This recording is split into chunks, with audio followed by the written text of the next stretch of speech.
A very good morning to all. In today's session, I'm going to begin with the models of market structure in terms of monopoly and monopolistic competition. So let's begin with the monopoly. What was the conceptual framework of monopoly? Monopoly is that type of market where it is dominated by a single seller, where there is no different sellers in the market. Only the single seller has an authority to set up a price and charge from the different buyers in that particular marketplace. They form when the barriers prevent the competitors. There is no competitors in such market, and as a result, the cost, whatever the cost incurred to supply a market, that will take place in it.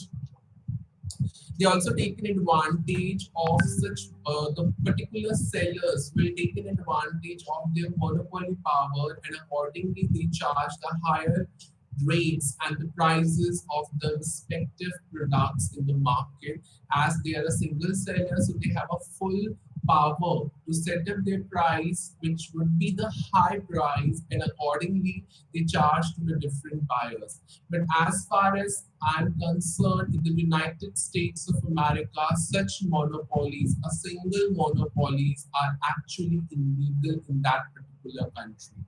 In India, it always been exist. So there is a one of the government related example, the particular organization in who has exist as a monopoly, and they have a full authority to charge the affordable and the high prices to their customers, to their buyers as well in that particular monopoly market. So let's look at the example over here.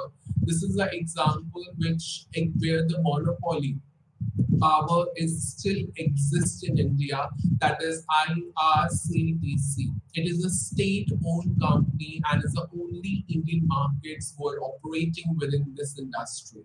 And of course, it is absolutely a monopoly since customers have left no with choices, no alternatives that where they go to reach to the different states within the Indian territory.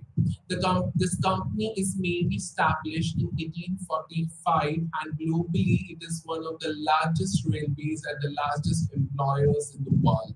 It's not related to the tourism industry, but is also related to the hospitality industry as well as the nursing sectors as well.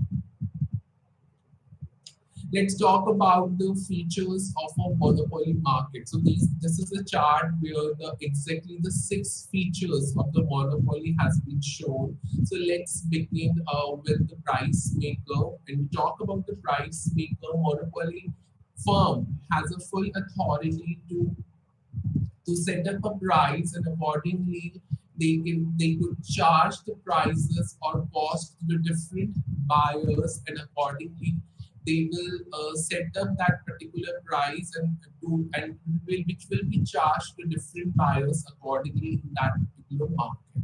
When we talk about the barriers to entry, that's true. There is no competitors. There are always barriers that are new competitors or the new firms cannot be possible to enter into such market, as it is a monopoly. A single seller would exist, so there is no place of any of the seller who can enter into such market, and accordingly they can set the prices and charge to the different buyers with their respective products.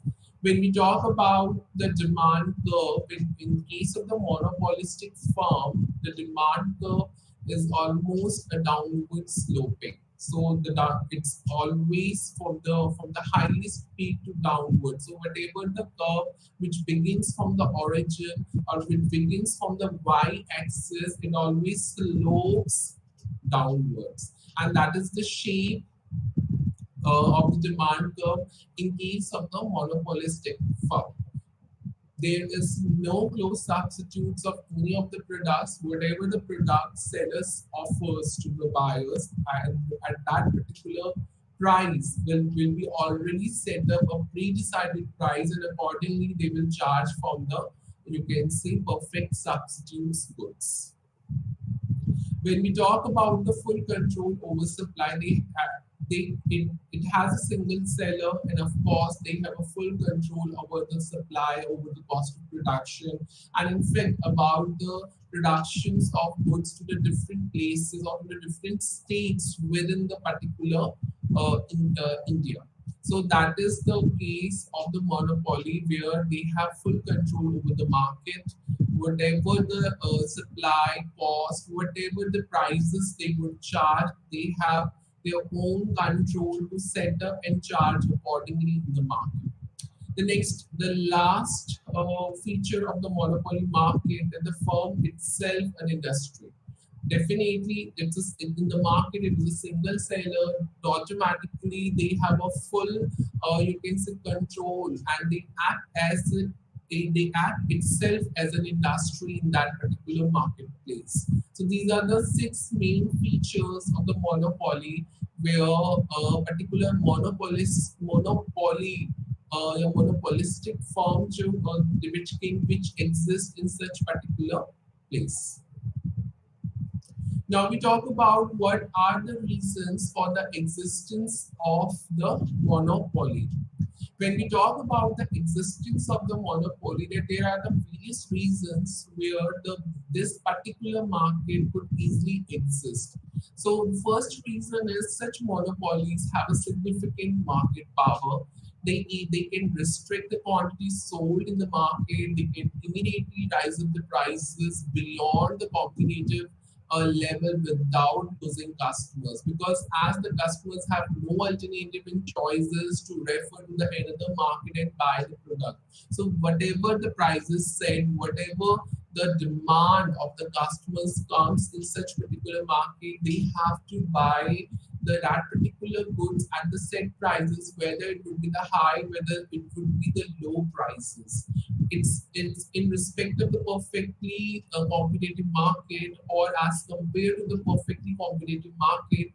In this particular market, that you can say a monopoly market in, so where the consumers, you can say, less likely to harm, where the consumers does not harm in any way in terms of the prices, in terms of the products. After all, they know there is only the seller who can provide us the maximum to maximum products for the survival. It also prevents the competition. As in such market, there is no competition, so automatically there is a monopoly market. These these monopolies are definitely offer a product which always have an agreement between the one company and the customers of another. So in such particular market, whereas they have a full control over the market, they act as an industry in itself. So such markets, such monopolies offers a product which set up an agreement between the company and the customers of another companies. So whatever the products they are dealing, it's not related to its own customers, it also related to the company clients, company customers to customers. You can say a C to C as well, where such market which easily exist. When we talk about the second most important reason is the natural monopolies. It always occurs when any of the single, you can say, organization you can say, serve a whole demand exactly. When a particular company, there are thousands of employees, they automatically demand in itself a huge demand, the whole demand of the products, and the monopoly firm has to serve that or fulfill that whole demand. That is the main reason the monopoly market exists in case of natural monopolies. For example, if in this particular country, the Nestle company would exist and there are plenty of the employees, or you can say there are plenty of the companies who have a plenty or thousands of employees. If the Nestle company exists only, they have a monopoly market in all over India, then automatically the Nestle company has to fulfill the whole demand of all of the employees of this particular different organization in India. So automatically it's actually called the natural monopolies, where only the one company will fulfill and serve the whole demand of its own customers in India with different respective states. It also implies that there is the competition which never exists in such market in case of the natural monopolies as well. And if there is a little chances or the 1% chances of competition, that means it's totally inefficient. So in such case, the monopoly are more likely to have to have a proprietary information. That means they have a little information about you can say their customers. So in fact, they are more likely to set their prices than the competitors. So whatever the prices they will set under the natural monopolies, where only the one company or the one organization exists to serve the whole demand of its whole customers in India in the different states. So that's exactly called the natural monopolies. We can talk about the Nestle, we can talk about the Dabur, we can talk about the organic farming products who existed all over India.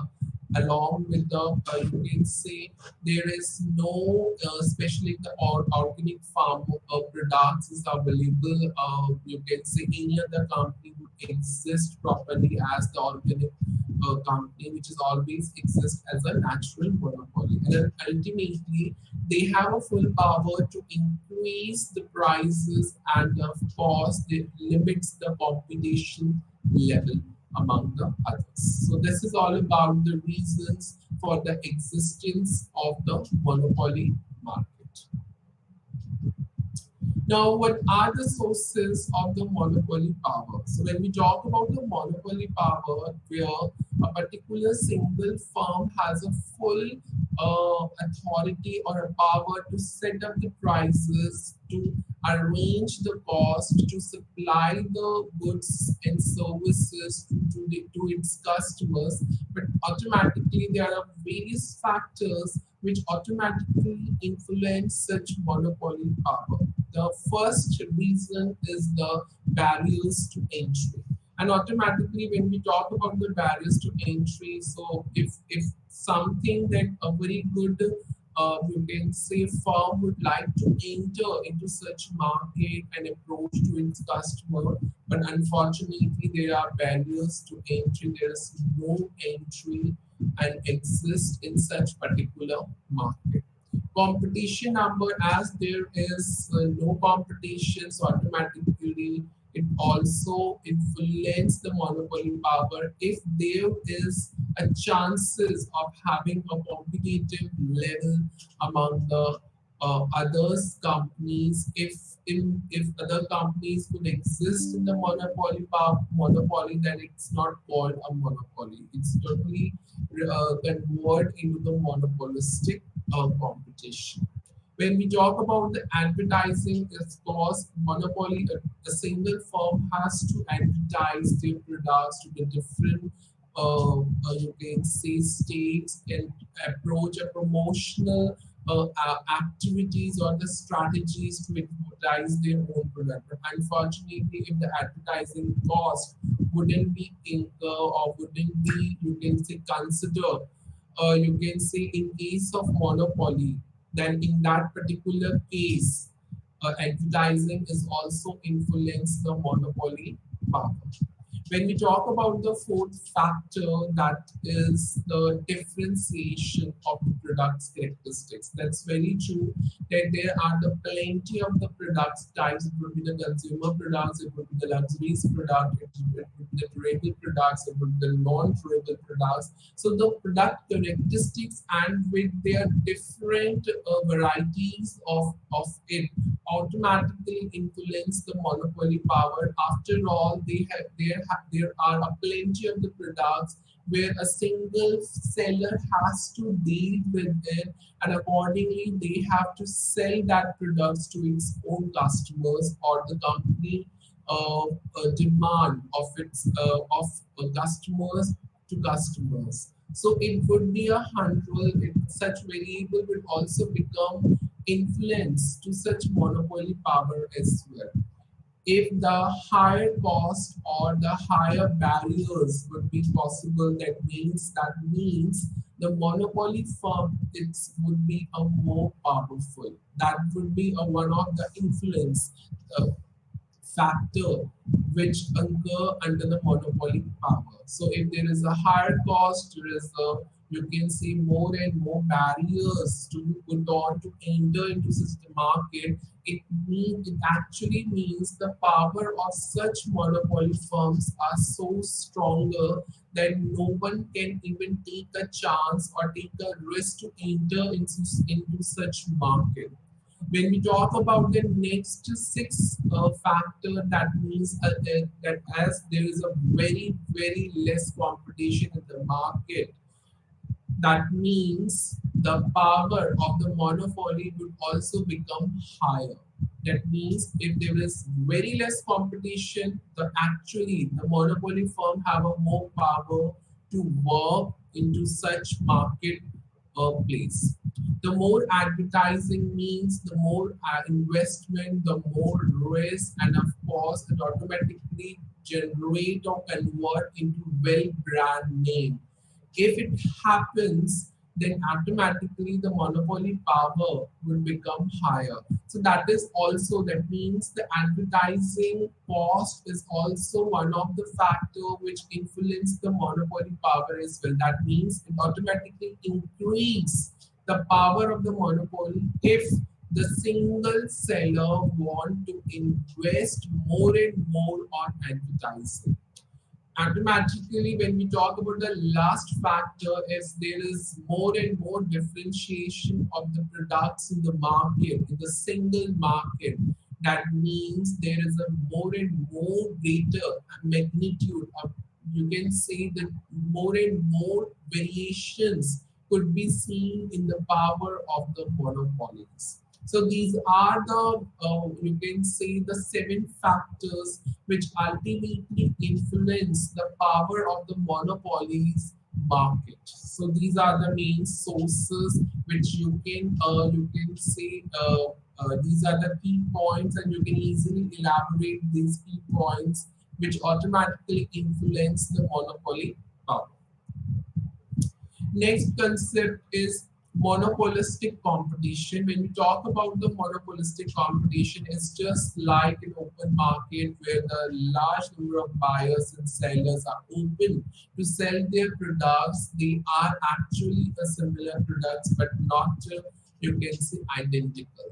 So it's automatically this is the one of the you can say market, one of the type of the market structure where the plenty of the buyers and sellers who come into an open market and they sell their products and services which are in similar nature but not identical in nature.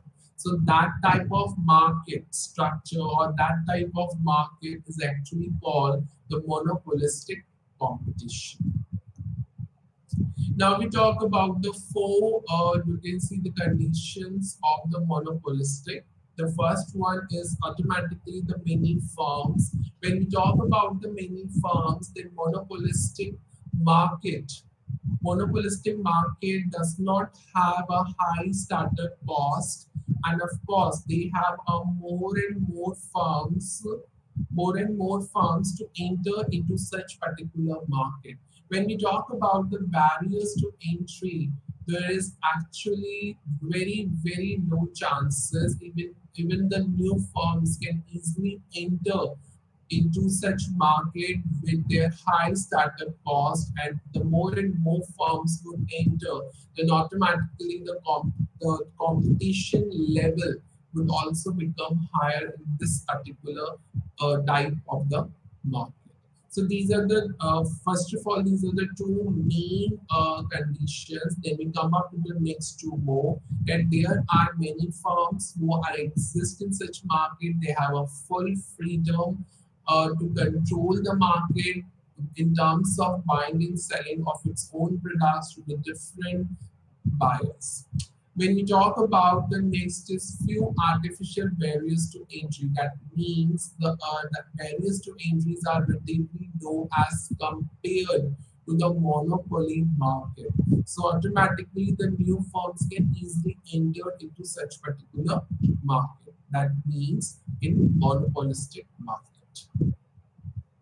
Next condition is a slight control over price, and ultimately the firms, mostly the different firms in such particular market, have a freedom to rise prices because each firm charges, you can say, a little different price from different consumers. So in this particular case, the price discrimination situation would always exist where the monopolistic has some little freedom to charge their own price to the different consumers, whether it will be the low or high to from anyone else or everyone else. That is the third main condition of monopolistic competition. That means a slight control over the price.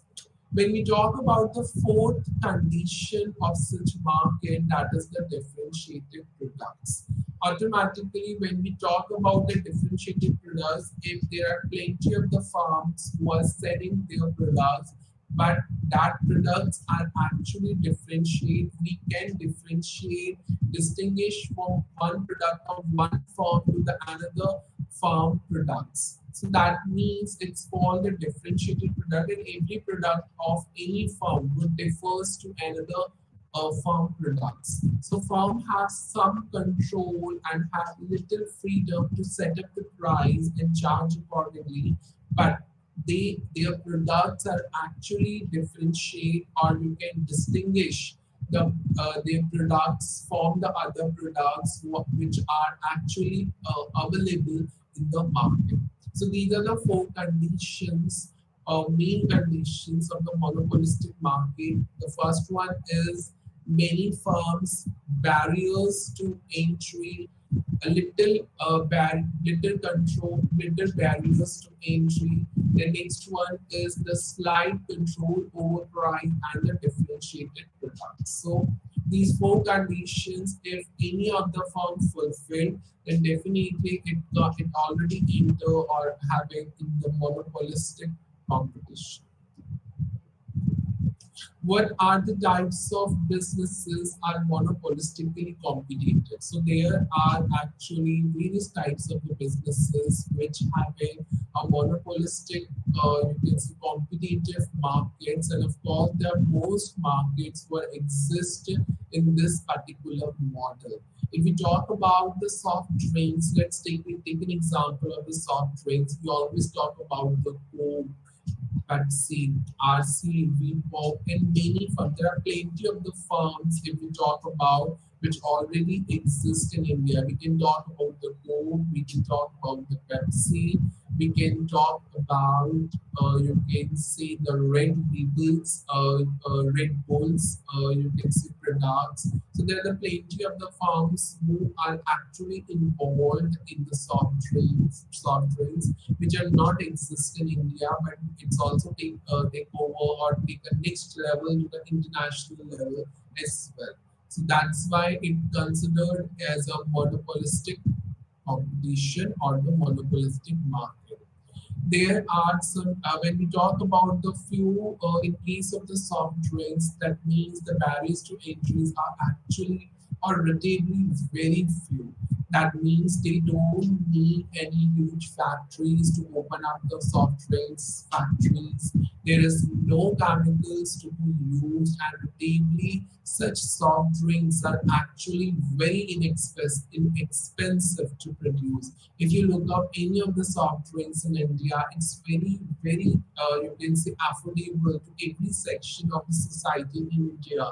And that's the main reason that there is very few barriers to entries when it comes to start up a factory. So definitely it would be a barrier at all. A chemical industries, or chemical products. It could be a barriers to entry when we talk about the any new medicine enter into a market. That means you can say a few barriers to face off that particular company or the firm. So automatically, in case of the soft drinks, when we talk about the barriers, there are very few barriers when they open up any of the factory in India, when they actually have any chemical usage.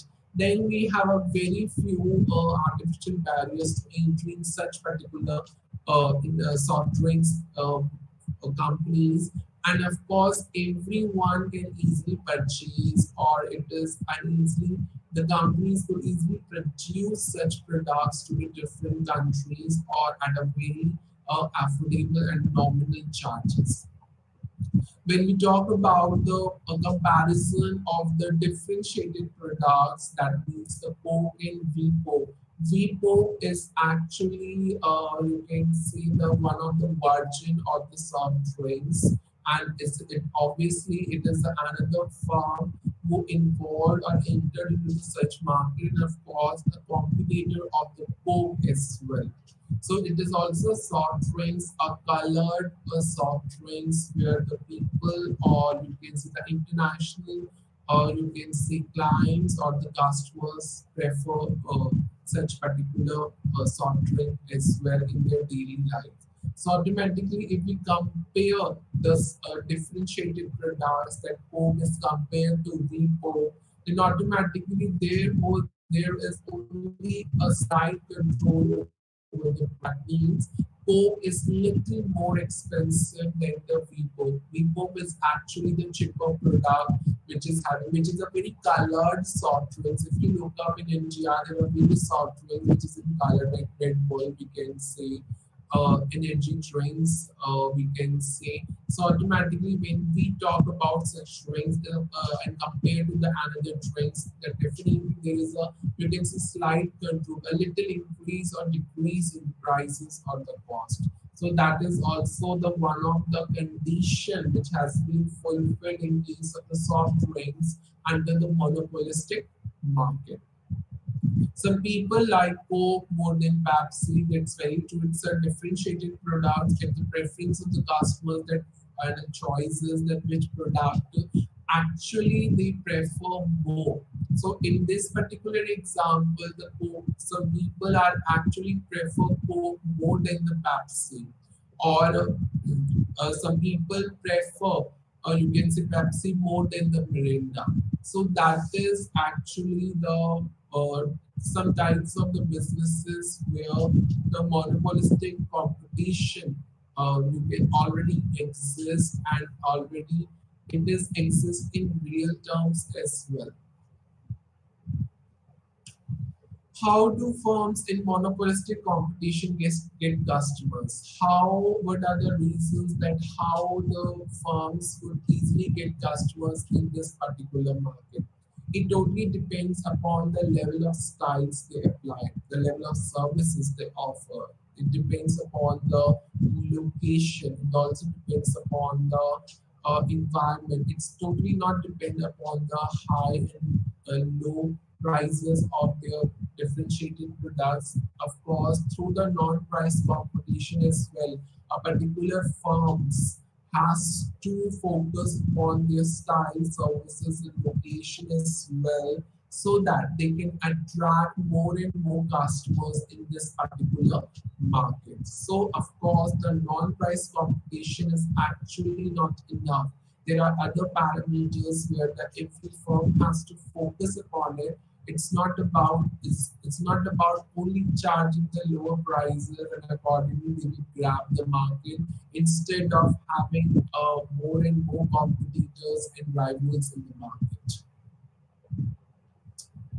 Now we talk about the four types of non-price competition. Here in the previous slide, I always talk about the non-price competition where we are always focused about the services, style, location. It's not about only the lowering the price. It also talk about that what characteristics of the products you actually refer to offer to its customer. What will be the location? it would relate to the rural, or it would relate to the rural urban, or it would relate to the exactly urban when it comes to the sales of products and services, which should be differentiated from its customers. So that is also important when it comes to the non-price competition, when price is not only a reason to attract the customer. There are also the other parameters. That is, one of the parameter is the characteristics of the goods. The firms automatically differentiate the products not based on the size but also color, shape, texture, taste. If you look up that in the various shopping complexes, there is a workshop or there is a stall has been affixed to taste a new product for its customers. To launch a product, before that they just make the taste to the different customers how the taste would be. So if it is something different, then automatically it would work, and the sales accordingly would initially would goes up if it is liked by the customer, if the taste has been good and preferred by the customer, and automatically that is also considered the characteristics of the goods, where the different firms can be distinguished their products through the various you can see characteristics, that is the size, color, shape, texture, or taste. If we look out the if we comparison the two goods or the three goods in the market which is available, we can talk about the Coke and Pepsi, as many people prefer Coke you can say rather than Pepsi. We can talk about the here in this the Diet Coke, another version would become a lemon Pepsi and a Diet Coke. So the Diet Coke is more preferred than the lemon Pepsi in India by the you can see its customers. Vanilla Coke is also come up, which is something a new test, a new particular frame of taste has been come up, which has been launched by the company. So this is the exact new variants where the particular firms can easily distinguish with its own products. Next one is the location of sales. So when we talk about the location of sales, a convenience stores always you can say it would be the rural region, it would be the desert region. If any of the convenience stores would exist in a desert region, that means the firms can easily distinguish by its location. So it would be it's totally distinguished or differentiate by selling it miles from the competitors. So it would be, you can say, one of the type of non-price competition where the price has no role, but the location is very important in how you build up your sales for your own products in that particular desert area, and it automatically differentiate from selling from its own customers, own competitors or rivals. That is also the second factor or second type of the non-price competition. Now we talk about the third type of the non-price competition, that is the service level. So when we talk about the service level, the some sellers can change or charge the higher prices because they offer customers a high level of service. That means if you increase the level of your services, so definitely you have to invest more. You have to charge the higher prices to its customers. For example, a fancy sit restaurants, it's more expensive than the McDonald's. So if you can look up the service level of the McDonald's, it's very cheaper when you reach out from the fancy type restaurants or the luxuries restaurants where the various varieties of the food meals or the meals would already exist. So automatically their costs are more higher than the McDonald's. So then the products also variants to each other, and the customers can all easily distinguish between the products of the fancy sit-down restaurant or the McDonald's. So McDonald's is mainly known for the junk food, but when we talk about the restaurant, it's all about the main course of the meals. So that is the level of the services. If the customers expect the high level of services, then automatically a few or some sellers can charge the high prices. So we can compare the McDonald's and fancy sit-down restaurants. Now we talk about the advertising image. So when we talk about the advertising image, so automatically advertising it always creates an appealing image in the minds of the customers, and it will set up a different level of you can say image in that particular marketplace. So automatically, when we talk about the advertising, so advertising create an appealing differences between the products in the market price. So when we talk about the market price, so advertising automatically plays a significant role and always capture a particular you can see an image in the minds of the customers, and based on the image they can come up in the market and buy such products. So advertising is also one of the type of non-price competition where the price has no rules.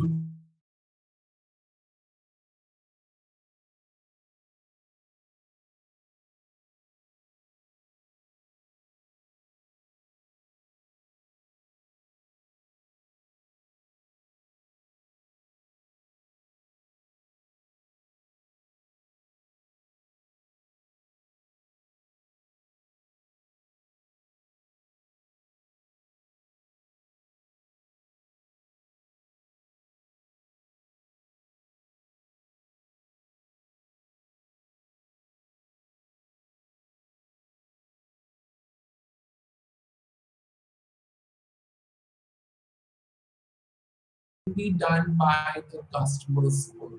So customers has full freedom to compare the two different brands of the shoes, and accordingly they came to know and they can easily differentiate by their advertising images as well. So the more appealing the advertising image, definitely the customers would go to that brand first rather than the secondary brand or the second brand. So advertising image is one of the type of non-price competition. So this is a distinguish between the monopolistic and the perfect competition. So when you talk about the monopolistic, the prices will be the lower and firm have no control in such market. When we talk about the monopolistic competition, so automatically the prices are little higher than the perfect competition because the firm has some control over the prices, over the market as well. When we talk about it, how much the profits the firms would earn actually in this particular market structure. So when we talk about the perfect competition, profits are actually lower, but in case of the monopolistic competition, higher in the short run period, but in the for the long time period, the firms have to work hard to keep their rivals to be less known about your you can see the stronger you can see your monopolistic power in that particular marketplace. So automatically when you increase in the monopolistic, the profits are major higher in the short run. And if we talk about the long run, all firms have to work hard and just take the top position as compared to its competitors or rivals. Next, we talk about the cost and variety. So when we talk in case of the perfect market structure, the low cost is always involved in it, and of course there is no variety or the variants of the products. All are identical products. When we talk about the monopolistic, higher cost would be for the differentiated products and the The comparison could be easily exist by the customers, and of course, when we talk about the product differentiation, there are a wide varieties of the products of different companies, brands, and the customers as accordingly buy. And this particular market is exist in India. We can talk about the milk. Milk is not for Mother Dairy. It's also for Amul. It's also for the other brands. So automatically, the higher cost for the differentiating products, and there are wide varieties in the market. We can talk about the Cyrus milk. We can talk about the Mother Dairy milk. We can talk about the Amul milk. We can talk about the Counting Delight milk. So these are the various brands, various companies are available, various rivals are available, and automatically the higher cost would be chargeable for such products, and the variants that actually are more in this monopolistic competition.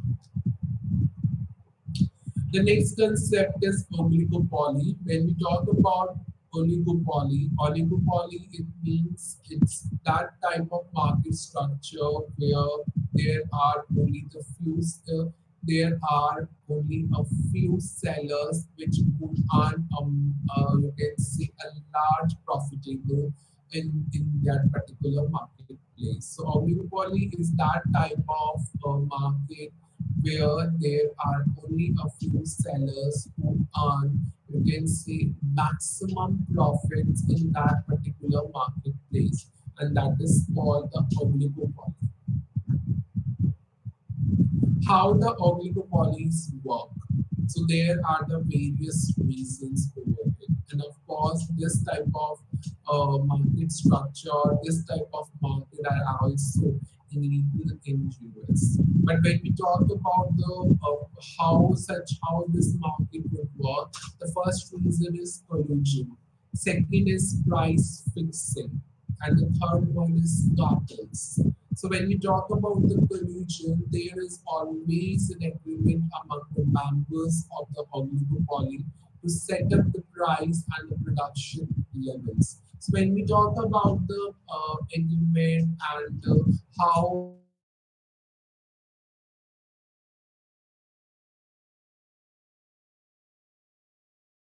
between the two members or the two members of the various companies. So when the agreement has been you can say occurred in terms of setting up the prices and the production levels. So such type of agreements are actually illegal where the members of the oligopoly firms are ready to set prices and the production level, which is which is absolutely unacceptable in such particular market. And that's the main reason that in US is actually illegal. So there is no agreement would exist, but in other countries like European countries, Asian countries, this collusion will always exist.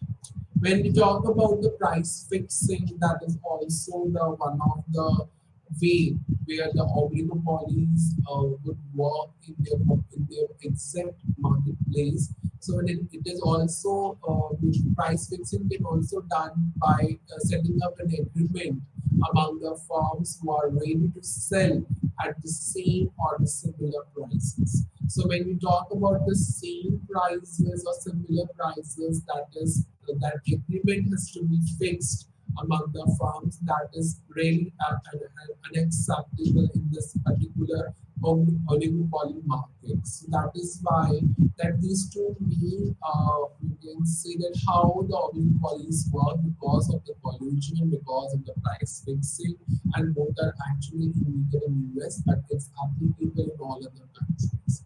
So it depends upon the requirements, you can say, and the preferences of the different firms, that how they make up an agreement to collude among the members of such market and just work together.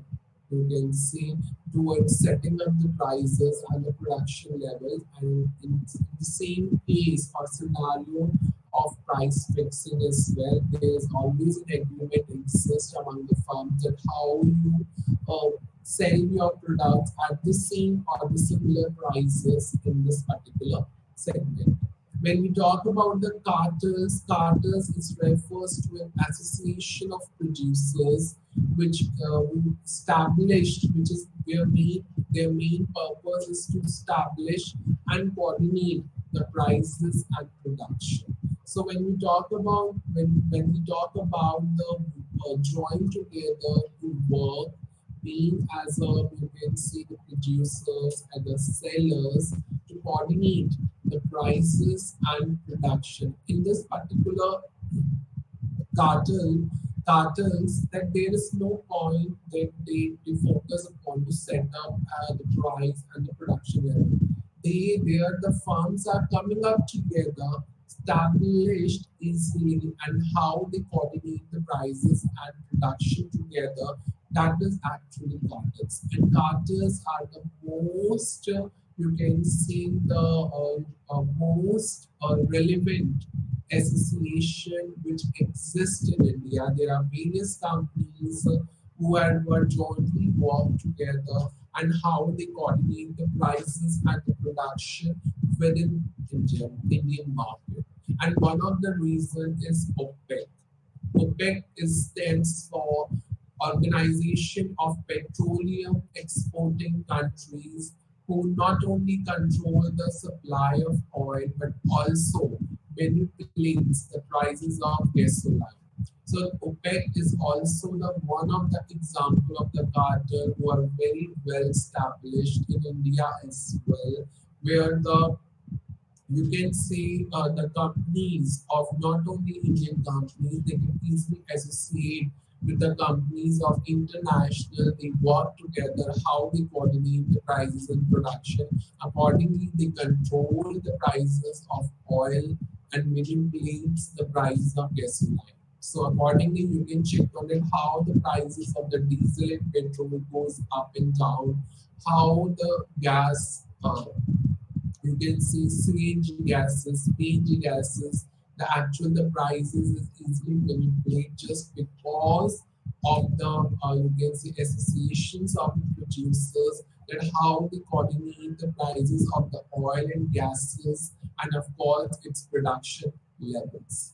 When we talk about the one of the international brand, that is De Beers. De Beers, it stands for selling and purchasing the diamonds. When we talk about the US, in De Beers is almost controlled the 80% of the world diamonds. How they keep up their prices, limits are high, and how they coordinate the prices and the supply, and accordingly they limit the supply of the diamonds by immediately charging the high prices of it. And that is called the one of the international brand, that is the diamond brand, that is De Beers. And you always set up that how always set up price which would be high by limit the level of supply. So that is also called a cartels, one of the example of the cartels, that how they work together, DBS, how they DBS is collaborate with the other diamonds brands, and how they coordinate the prices and the supply of that particular product. So this is a way that how the oligopolies work in terms of pollution, and how they make up an agreement on the numbers of the such market to set up the price and production. Same for the price fixing, how they sell up at the same or the similar prices. Cartels, how they associate together to coordinate the price production. And one of the good example of cartel is OPEC and the DPS. Now we talk about the market power. Here we are talking about not monopoly power, no oligopoly. Here just market power. Market power refers the ability of a company that how they control the prices in the output of a particular product. And the markets are actually dominated. It's not only for one or the few firms. There are plenty of the firms that, through which the market will become dominated, and accordingly they can charge the very high prices and ultimately having a lower output. And once they charge the higher prices and the lower input, that actually it sends a great market power. It doesn't mean when you charge a lower prices and getting a greater output, but ultimately it's not a power actually. Once you charge the higher prices and the lower output, that would be the great power, and ultimately the profits would get double in case of monopoly and oligopoly. Because as their monopoly is single firm and the oligopoly is you can say smaller firms or few firms in that particular market. So when we talk about single firm, it doesn't have any influence because they know we are the only one in the market, and every customer will buy from us, from me, from us only, from a single firm actually. So that is all a few firms. So that is actually called a great monopoly power. But when we talk about the markets which are having a many sellers, many firms, when in case of the monopolistic and the perfect competition, then automatically they could turn up into a lower prices due to the high competition level, ultimately leads to the higher output.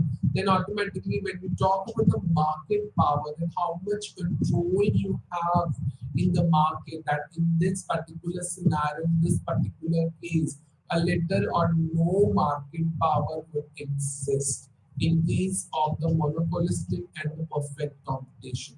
So in case of the monopoly and oligopoly, even the higher prices leads to the lower output, and ultimately they have a great market power just because of a single firm or a few firms.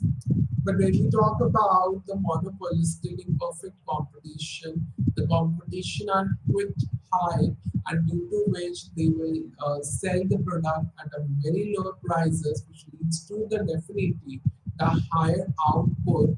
But it would be as is case there is no market power. If it is a power, then of course it is a little market power in that particular markets. That is monopolistic and perfect competition. So this is how the market power works in it.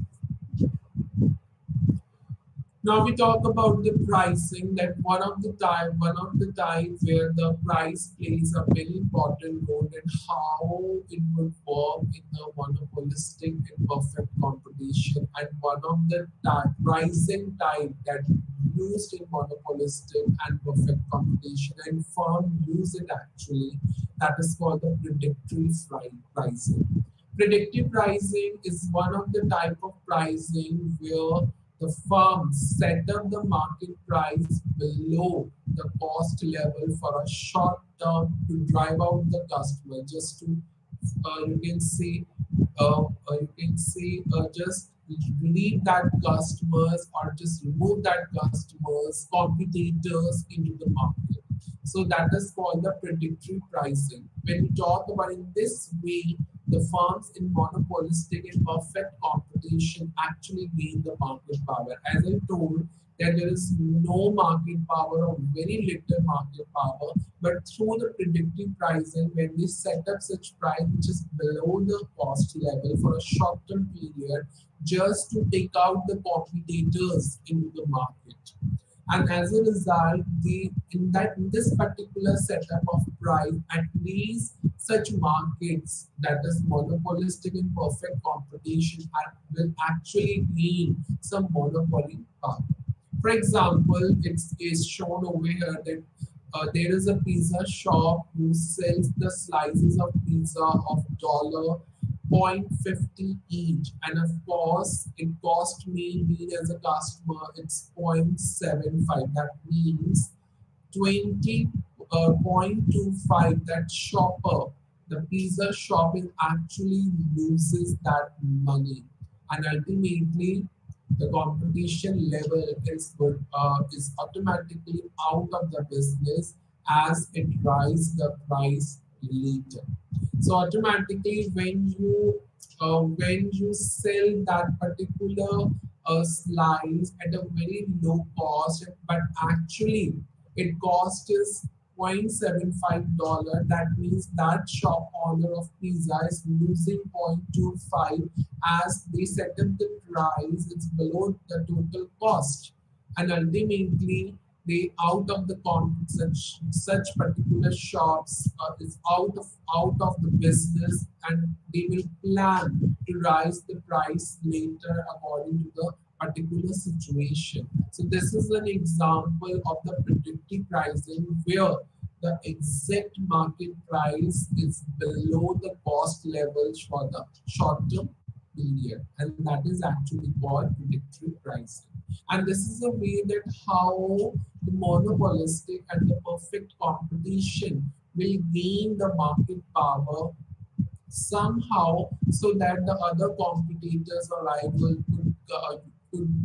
would be out of their business, and they will plan something new to rise their prices for its own products, as you can see in this particular example of the predictory pricing. Now we talk about the government and competition. There would be a four main types of the competition. Of course, the government plays a very important role in it, because in this particular markets, of course, the rules and regulations will always exist. But some markets would never follow such rules and regulations, and they charge the prices accordingly in the marketplace. So government will always try to keep up the farms from controlling the prices and supply of important goods only. And that is the main reason that farms has always government has always tried to make the farms to control their prices and supply just only for the important goods. And on that basis, the antitrust laws are actually built up by the government just to encourage the competition and break up the monopolies and oligopolies in the marketplace. And government is always try to avoid such markets which is called the monopoly and the oligopoly markets, because some of the activities like collusion, price fixing, that is illegal activities where the government will always restrict to such activities, and due to which the antitrust laws has been implemented to encourage the competition, break up such market, and turn into the perfect and monopolistic markets in India or in that particular marketplace. So that is the major role of the government, and how they keep up the farms to control the prices and just supply whatever the important goods they can able to offer in the market. And due to which such laws has been developed to encourage the level of competition would be high, and accordingly they will break or remove such markets like monopolies and oligopolies in that particular marketplace. So this is all about the government role in these particular markets and what laws they have made up. That is the antitrust laws, which is being set up in this for the sake of the firms who belong to the monopolistic and the perfect competition, and rest of the market would be out in that particular marketplace. There are four forms of antitrust laws. The first one is regulating the business practices. The second one is breaking up the monopolies. When we talk about the regulating the business practices, so here the government is always interferes when the firm has too much market power. In case of the monopolistic or perfect competition, then the government has a major role that if the firm has too much market power in that particular marketplace. When we talk about the second type is just to break up all the monopolies and oligopolies in that particular marketplace. And that's the main reason the antitrust laws has been used to break up such monopolies. For example, Standard Oil, AT&T. The third one is blocking mergers. What is merger? Merger is a combination of two or more companies into the one firm, and how the government will block such competition and such mergers if there is a decrease in the competition. If there is a decrease in the competition, decrease in the firm, then again they turn up into the monopolies, and the government will always try to block such monopolies, markets, and oligopolies in that particular marketplace. So that's the main reason a merger is also the one of the type of the antitrust laws where the you can say two or more companies turn into one firm, and the government has more involved to block such mergers who turn into one firm, and again they will become a single monopoly. So that is also the one of the law.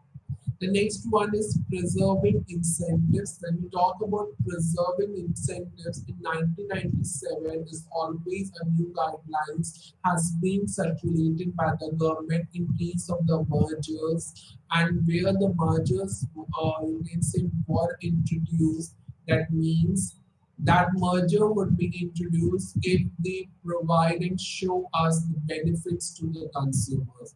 Mergers can exist if they provide benefits to the consumers, and those mergers will be always blocked if they don't show anything or do or no benefits to be provided to the customers, and of course, or also they decrease the competition in the marketplace. So preserving incentives, if such mergers provide benefits to the consumers, then mergers would always introduce to allow companies to merge. So that is also the one of the law where in 1997 onwards the mergers concept has been introduced, where the government has allowed the company to merge. It's deregulation. Deregulation means just remove of some government controls over the market so that the competition level it should promote more and more. Deregulation always allow more competition. It means it refers to more competition in the market. That means that more competition in the market, that means the prices could become lower and the varieties of the benefits would become greater. And automatically, of course, the business deals would goes and off. It would turn into the positive or negatives depends upon the changes that occurred into the market. Let's take one of the example is the airline regulation in the early 1980s. In that particular period, there are smaller or cheaper airlines emerged, but the older and the larger airlines having a trouble competing. That means there is a issues that arise at that particular period, and automatically they have to cut back the flights, employees, and benefits in flight meals as well. Why? Because the benefits are actually high and the cost are or the prices of the tickets of such airlines is lower.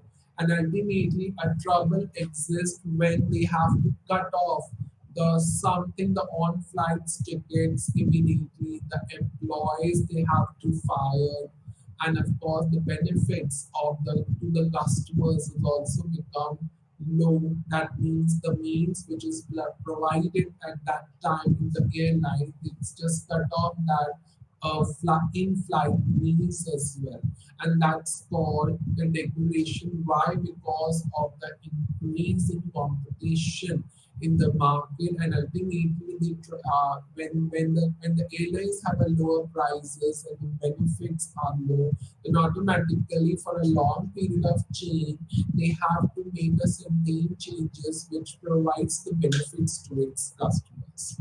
So that's it for today of all these topics which has been taught in this particular session.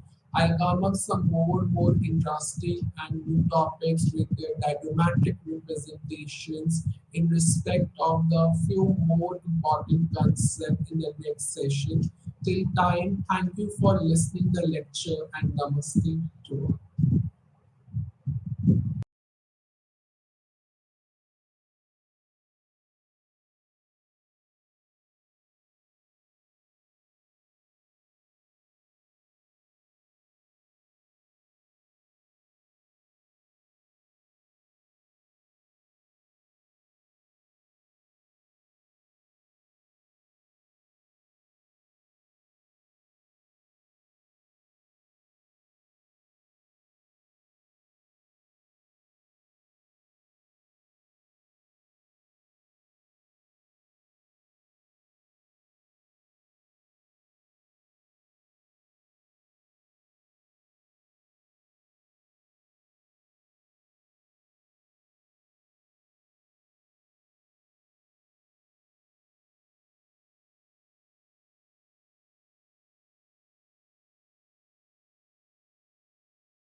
మిత్రులారా, ఈరోజు మనము భారత రాజ్యాంగంలోని institutions, వ్యవస్థలు మరియు ఇన్స్టిట్యూషన్స్కి ఆధిపత్యం వహించే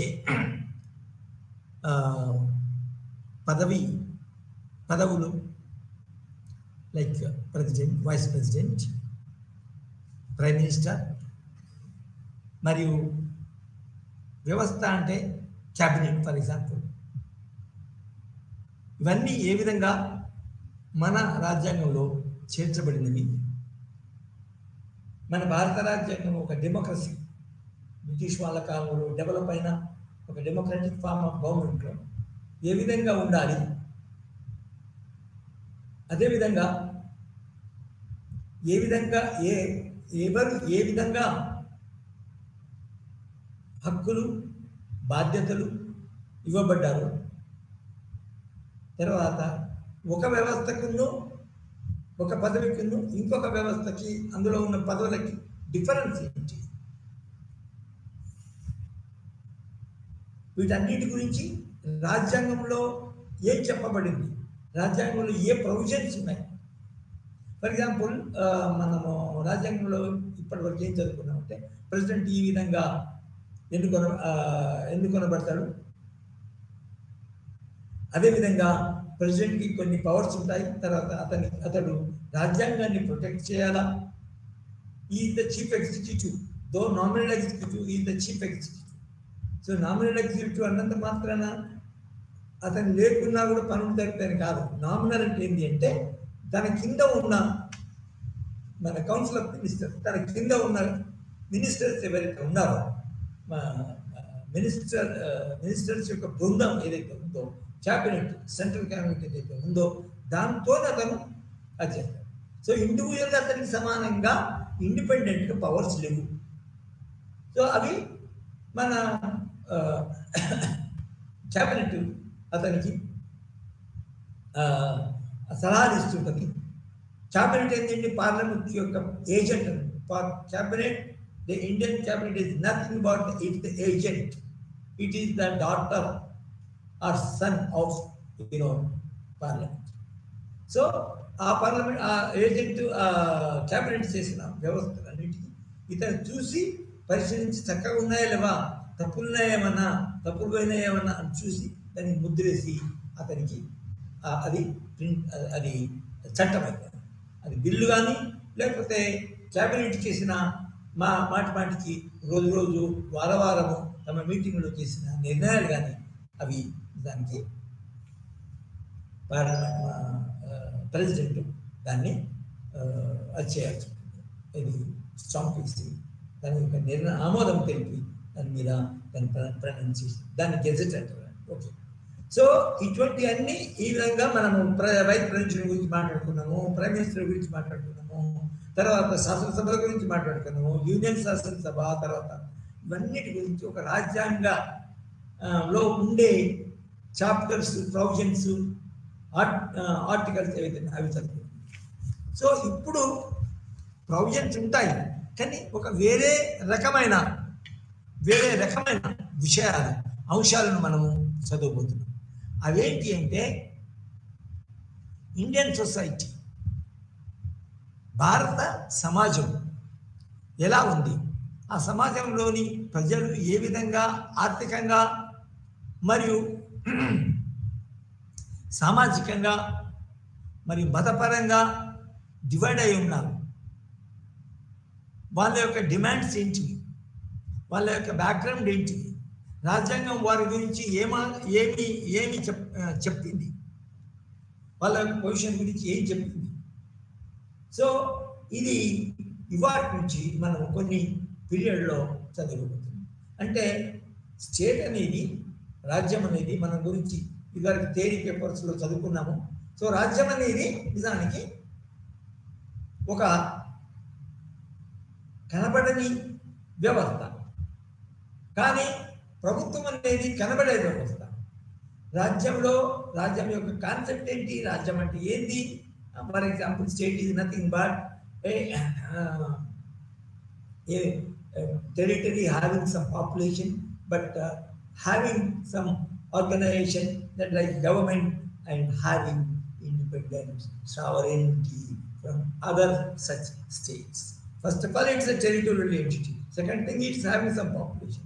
Third thing, it is having a government to in fact govern or పాలించడం, కోఆర్డినేట్ చేయడం, ప్రజల యొక్క జీవనాలను, రాజకీయ సాంఘిక ఆర్థిక జీవనాలని కోఆర్డినేట్ చేయడానికి అతను ప్రభుత్వం ఉంటుంది. అన్నిటికంటే ముఖ్యమైనది ఏంటంటే ఒక స్టేట్ అనేది సావరెంటీ.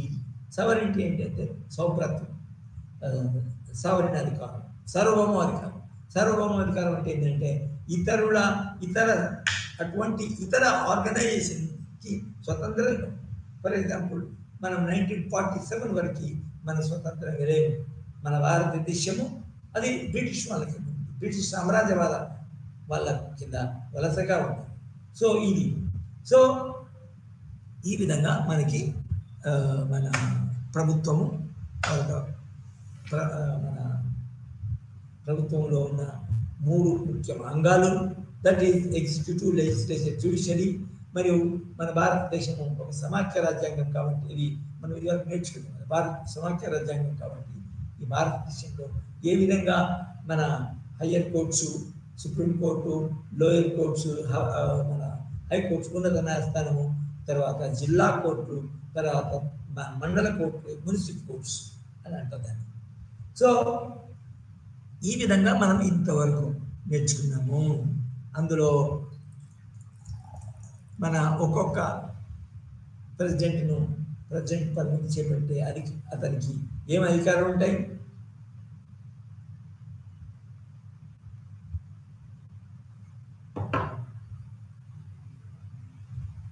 తర్వాత అవి ఏ చాప్టర్లో ఏ పొందుపరిచినారు అనేది దాని మొదలైనవి మనం నేర్చుకున్నాం. సో ఇవాళ ఏంటంటే పాపులేషన్, సొసైటీ అంటే నిజానికి పాపులేషన్ అంటే సొసైటీలోనే పాపులేషన్, మానవ సమాజంలో పాపులేషన్ ఉంటుంది కదా. సో సొసైటీ అనేది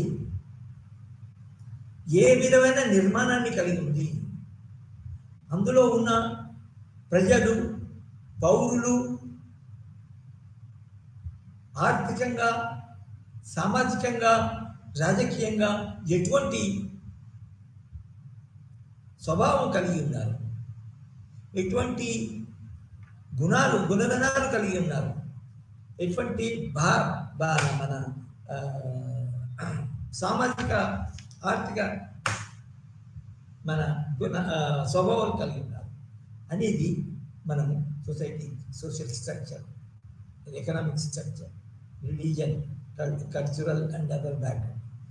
అయితే ఇది మొట్టమొదలు వాటి యొక్క స్వభావం ఏంటి, ఏ విధంగా మన ఇప్పుడు ఇంతవరకు జరుగుతున్న రాజ్యాంగంలో ఉన్న ప్రభుత్వము, రాజ్యము ఏ విధంగా తన యొక్క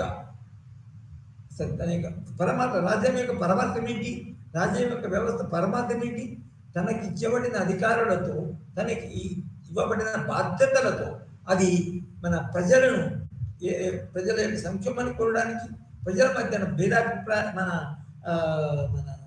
ఏమంటారు దాన్ని, వైలెంట్, ఒకరికొకరు మన హింసాత్మకంగా మన ఒకరికొకరు ఇంకొకరి ఎడల హింసాత్మకంగా మన ప్రవర్తించకుండా శాంతియుత పద్ధతిలో సామాజిక జీవనాన్ని గడపడానికి దానికి ప్రభుత్వం ఏర్పడింది, సొసైటీ ఏర్పడింది.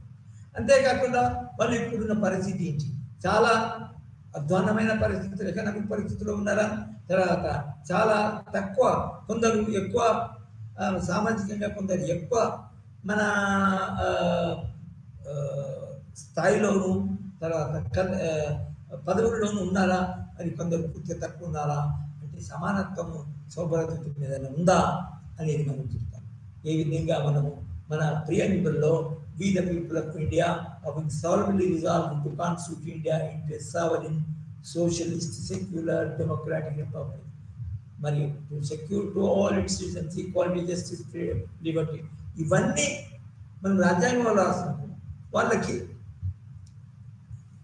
ప్రజల యొక్క పరిస్థితి ఏది ఉంది, ఏ విధంగా మన రాజ్యాంగ పీఠికలో రాసుకున్న రాజ్యాంగ శీర్షికలో రాసుకున్న ఏదైతే ఆదర్శాలు ఉన్నాయో ఆ ఆదర్శాలను మనం సాధించడానికి, ఆదర్శాలను ఇంప్లిమెంట్ చేయడానికి, ఆదర్శాన్ని మన రియలైజ్ చేయడానికి ఏ విధంగా ప్రభుత్వము పనిచేయాలా. సో అటువంటప్పుడు సమాజాన్ని నిజానికి పర్టికులర్గా రాజకీయ మన పెద్ద రాజ్యాంగ పదవుల్లో ఉన్నవారు, రాజకీయ పదవుల్లో ఉన్న వీళ్ళందరూ నిజానికి సొసైటీని బాగా అర్థం చేసుకోవాలి. అర్థం చేసుకొని మన రాజ్యాంగంలో ఉన్న పీఠిక, రాజ్యాంగం యొక్క ఆశయాలు, రాజ్యాంగం యొక్క టార్గెట్స్ మనం ఇంప్లిమెంట్ చేయడానికి ప్రయత్నం చేయాలి. సో అది మన ఫస్ట్ ఏమొస్తుందంటే అయితే నిజానికి మనం దీన్ని ఏమంటాం అసలు the functions and activities of the state with regard in relation to or in relation to the society are known as political process, రాజకీయ ప్రక్రియ. దాన్ని మనం పాలిటిక్స్, గవర్నమెంట్ పాలిటిక్స్ అంటే ఏంటి? Politics is nothing but the process of interaction between the state government on the one hand and the behavior, attitudes, dispositions, opposition, favor, support of the people in the society.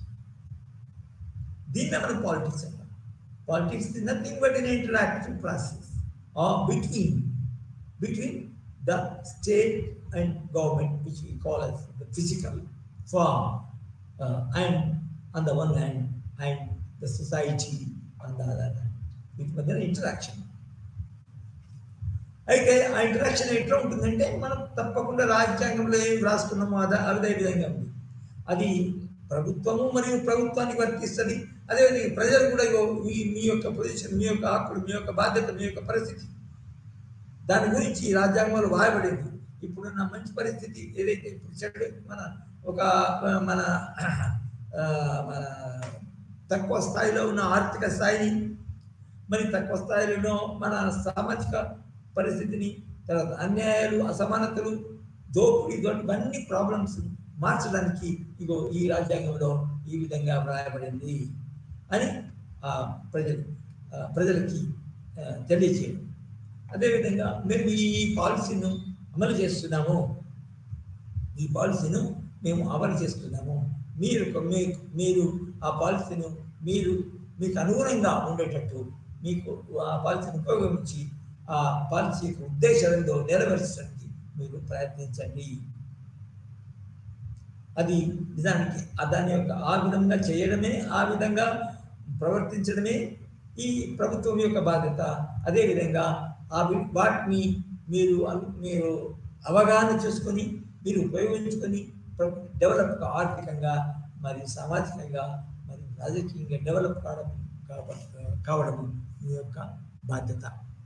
So this government politics is nothing but the process of interactive process between the government and the people of society, which we may call as society. Now, society అనేది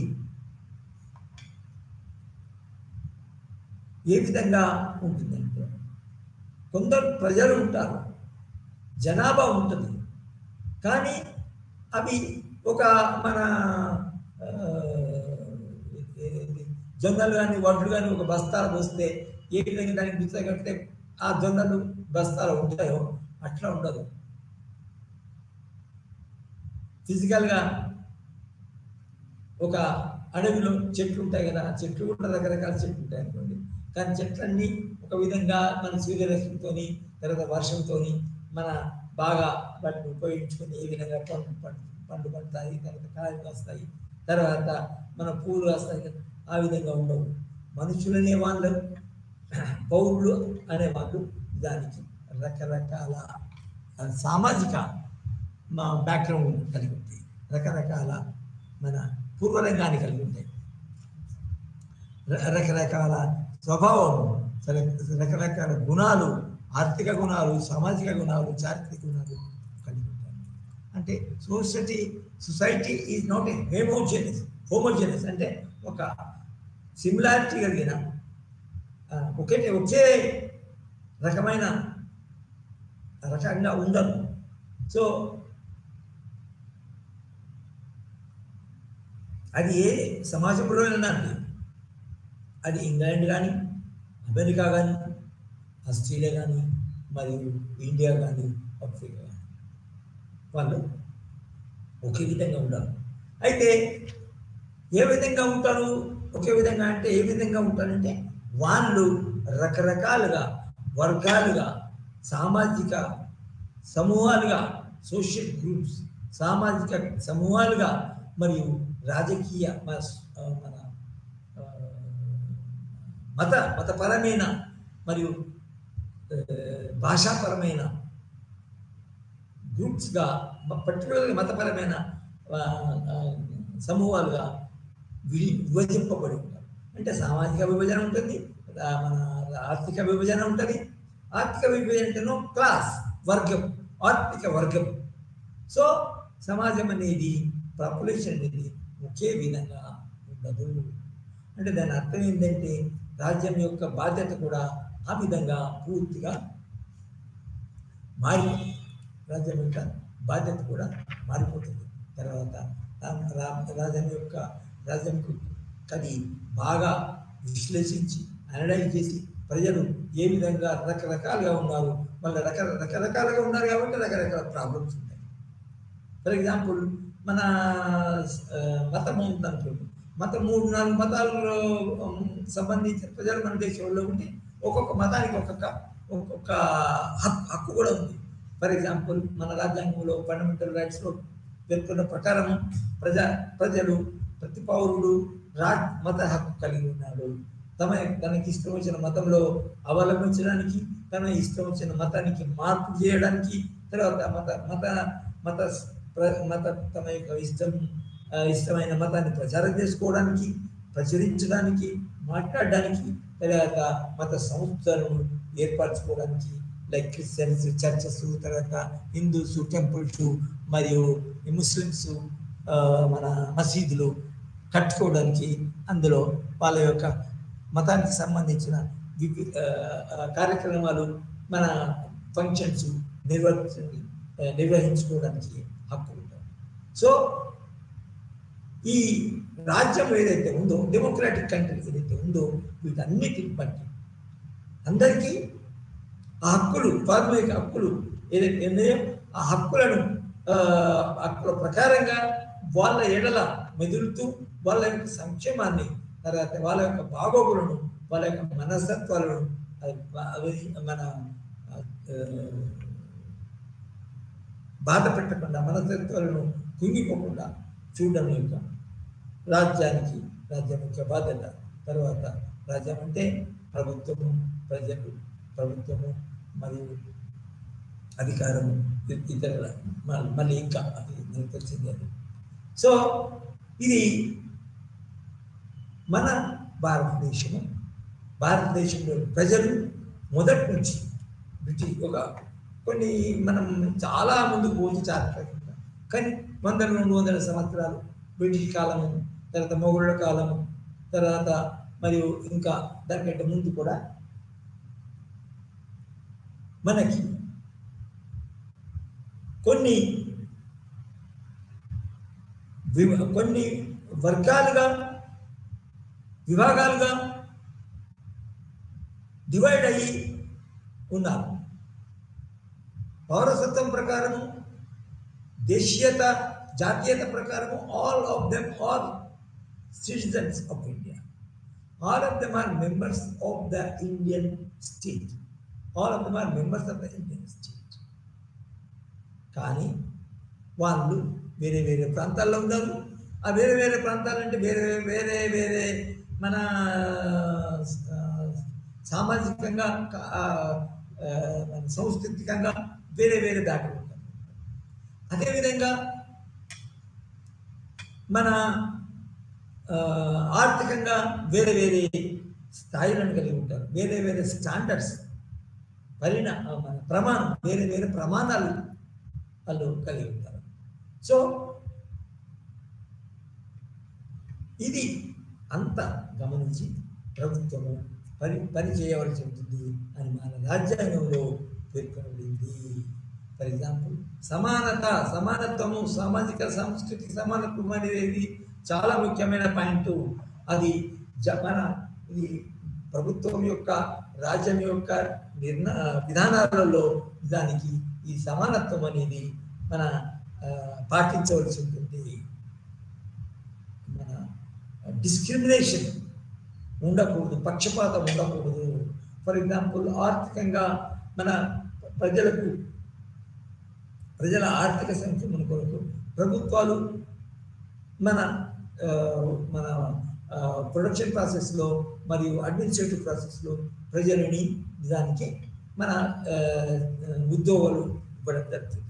ఆ ఉద్యోగాల్లో ఎటువంటి సాంస్కృతిక సామాజిక మన పక్షపాతం లేకుండా అవి మన విధానాలు చేసి చట్టాలు చేసి అది మన ఇంప్లిమెంట్ చేయడంలో, అమలు చేయడంలో కూడా ఎటువంటి మన పక్షపాతం లేకుండా సమానత్వం అనే సెంట్రల్ కేంద్రీయ పాయింట్ ఏదైతే ఉన్నదో మన రాజ్యాంగంలో దాని యొక్క ఆదర్శంగా మన ప్రభుత్వం మెదలవలసింది. సో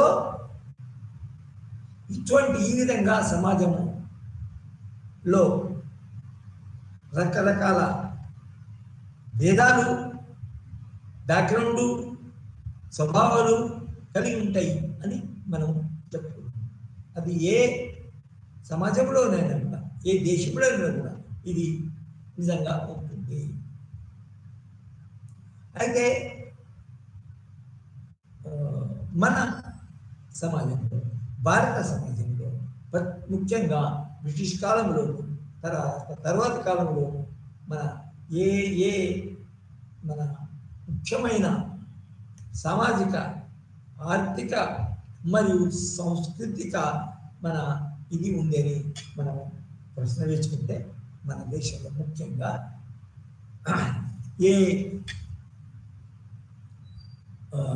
మన ముఖ్యంగా డామినెంట్ గ్రూప్, సోషల్ గ్రూప్ ఏదైతే ఉందో అది హిందూ సోషల్ గ్రూప్. అది అందులో ముఖ్యమైనది దేశమంతా మన ఉంది. దేశమంతా ఉందిన ఒక క్యారెక్టరిస్టిక్ ఫీచర్ ఏంటంటే అది కాస్ట్, కుల వ్యవస్థ. అది కుల వ్యవస్థ ఒక సామాజిక వ్యవస్థ. అది చాలా మన శతాబ్దాల నుంచి వస్తున్నది. ఏర్పాటైంది వేదిక కాలంలో.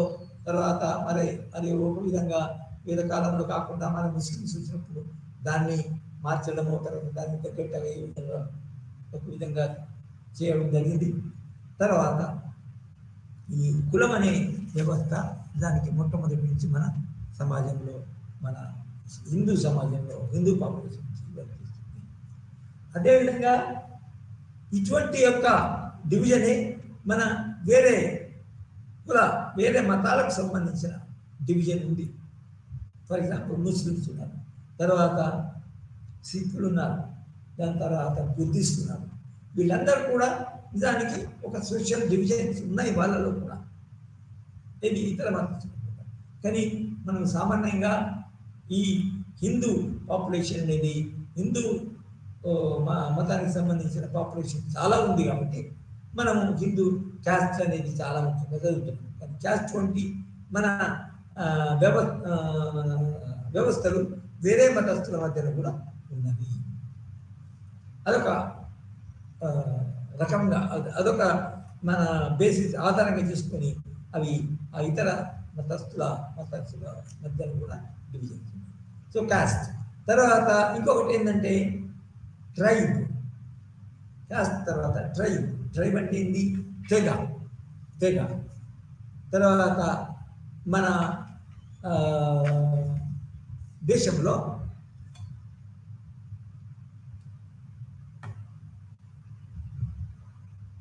ట్రైబ్ అనేది చాలా ముఖ్య పాత్ర వహిస్తుంది.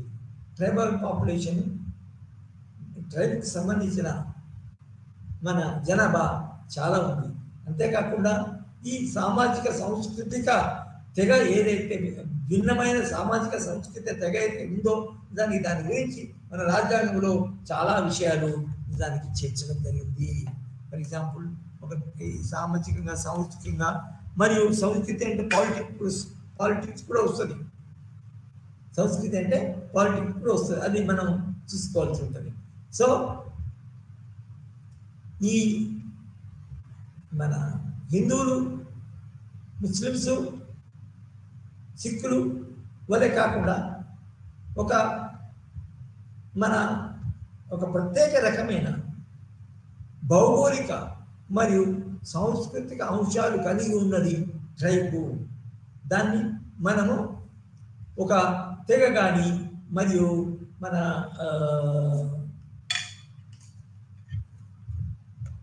ప్రత్యేక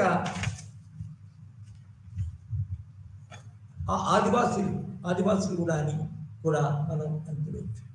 అయితే ఈ ట్రైబ్ అనేది నిజానికి మన దేశంలో మొట్టమొదటి నుంచి మన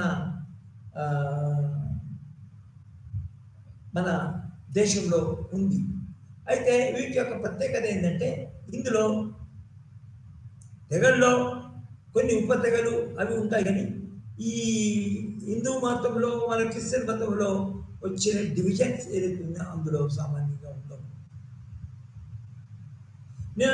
నేనేంటంటే అందులో సామాజిక ఆర్థిక ఏముంటుందని మన గ్రూప్స్గా సమూహాలుగా అందులో అది విభజింపబడింది. అయితే సామాన్యంగా ఏమవుతుంది అంటే ఈ తెగ నిజానికి మన పౌర సమాజంలో మన దేశంలోని భౌగోళిక ప్రాంతాల్లో ఉండవచ్చు, కానీ ముఖ్యంగా మన దేశంలో మాత్రం ట్రైబ్స్ మాత్రం ముఖ్యంగా ఎవరైతే ఉన్నారో అంటే ట్రైబ్స్ అంటే నిజానికి ఒక రకంగా మన వేరే సమాజం ఏదైతే ఉందో కులం కానీ మతం కానీ వీళ్ళ నుంచి డెవలప్ అయ్యారు, వాళ్ళు నిజంగా ఒక నాగరికంగా వారు డెవలప్ కానివారు. అయితే ఈ కానివారు ఎవరైతే ఉన్నారో ముఖ్యంగా మన దేశంలో మన అడవి ప్రాంతంలో అవుట్ ఆఫ్ ద సిటీలో జీవనం కొనసాగించి వాళ్ళ యొక్క తిండి తిప్పలు తర్వాత ఆర్గనైజేషన్ కూడా చాలా నాగరికత చెందని స్థితిలో ఉన్నారు.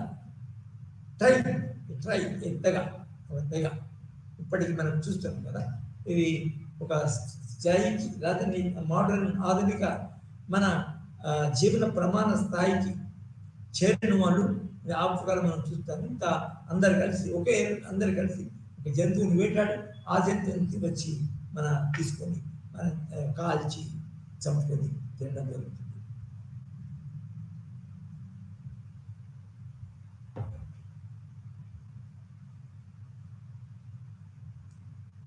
So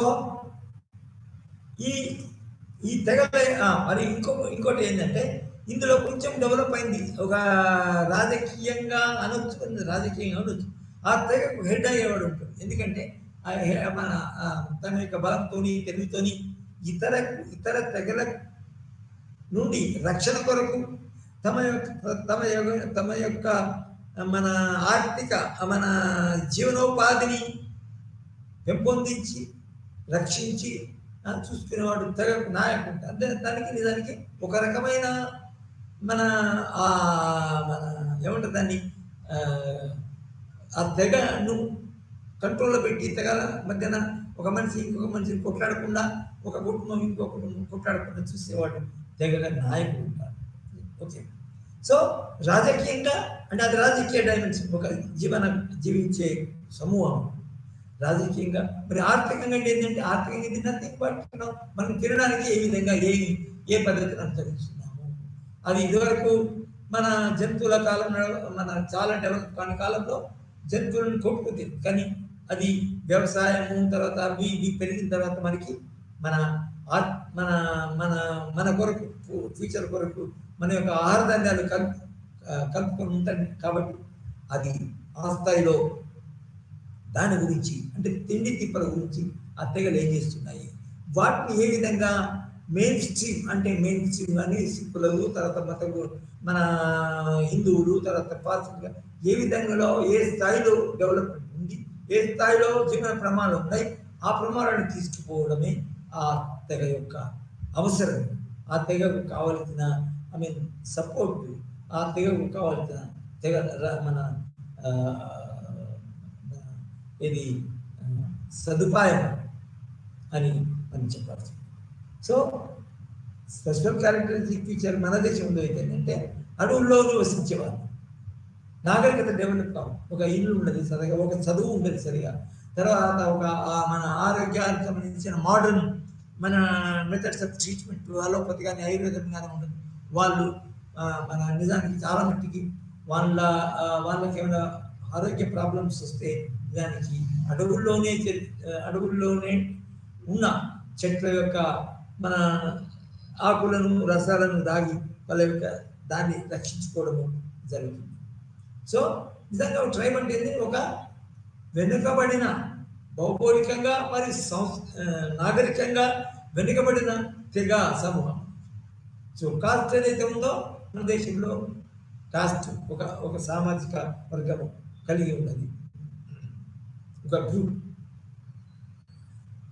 tribe.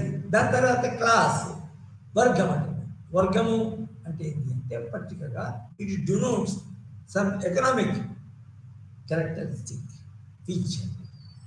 అదేంటి అంటే ఆర్థికంగా మన ఒక సమూహం, ఒక సమాజం ఏ విధంగా డెవలప్ అయింది, ఏ విధంగా కొందరు ఆ సమాజంలో కొందరు ఆర్థికంగా చాలా ముందుకు పోయారు అనే దాన్ని కొందరు పోలేకపోయారు. సో అభివృద్ధి చెందిన గ్రూప్, ఆర్థికంగా అభివృద్ధి చెందిన గ్రూపు అప్పర్ క్లాసు, తర్వాత ఆర్థికంగా డెవలప్ కానీ గ్రూపు మన లోయర్ క్లాస్, మధ్యలో ఉన్న వాళ్ళు మిడిల్ క్లాస్ అంటారు. సో క్లాస్ ఫార్మేషన్ అంటే ఏంటంటే division of the society, division of the people in a society into different economic groups.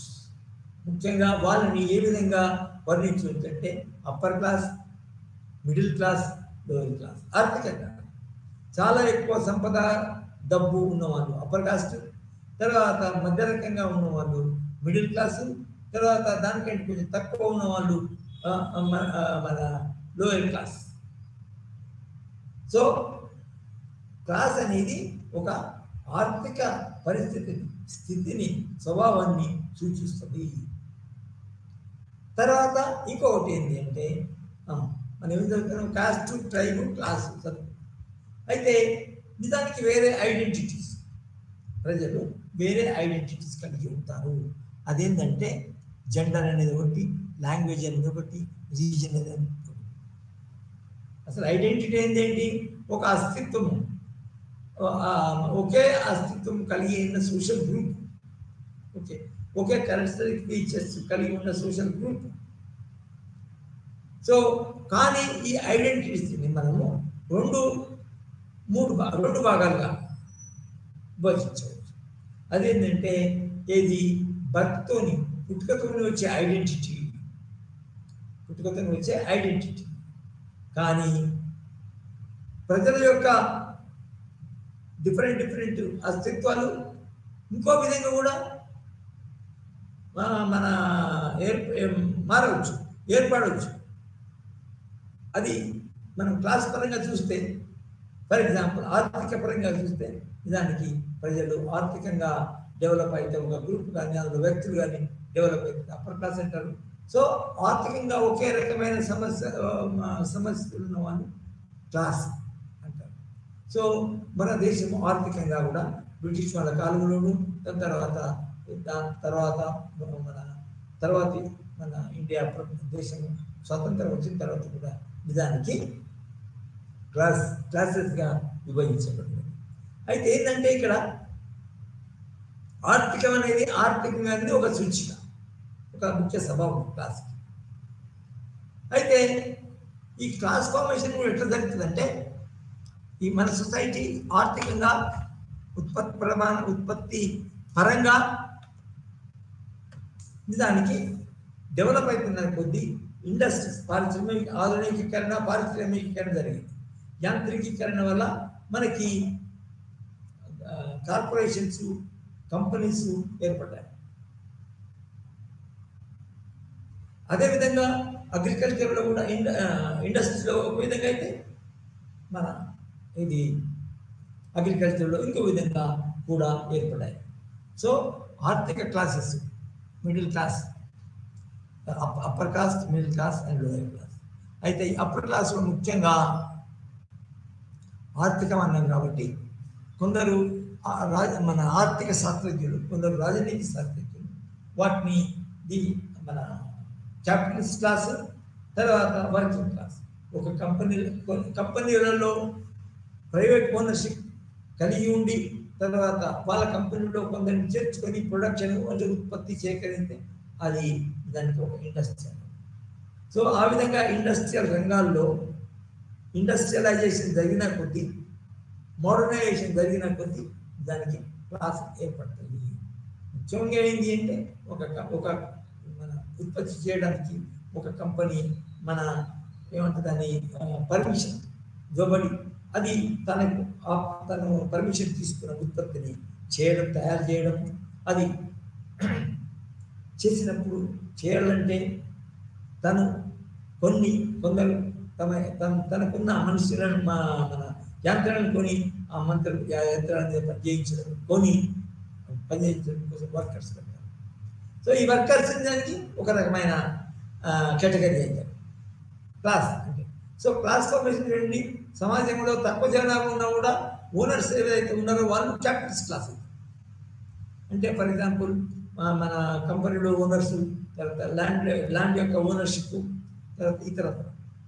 So ఈ విధంగా class division of the society జరుగుతుంది. ముఖ్యంగా అనేక కారణాల వల్ల, ముఖ్యంగా ఉద్యోగరీత్యా, తర్వాత ఎక్కువ సఫిషియెంట్ శాలరీ కనుక ఇస్తారు కాబట్టి, ఎక్కువ శాలరీ కూడా ఇవ్వడానికి అవకాశం ఉంది కాబట్టి అది ప్రైవేట్ సెక్టర్ అని పిలువబడుతుంది. సో ప్రైవేట్ సెక్టర్లో కానీ మరియు ప్రభుత్వం యొక్క ఆధ్వర్యంలో ఓనర్షిప్లో ఉన్న మన ఇండస్ట్రీస్లో, కంపెనీల్లో మరియు వస్త్రాలయాల్లో ఉండే వర్కర్స్ని, ప్రొడ్యూసర్స్ని వర్కింగ్ క్లాస్ అంటారు.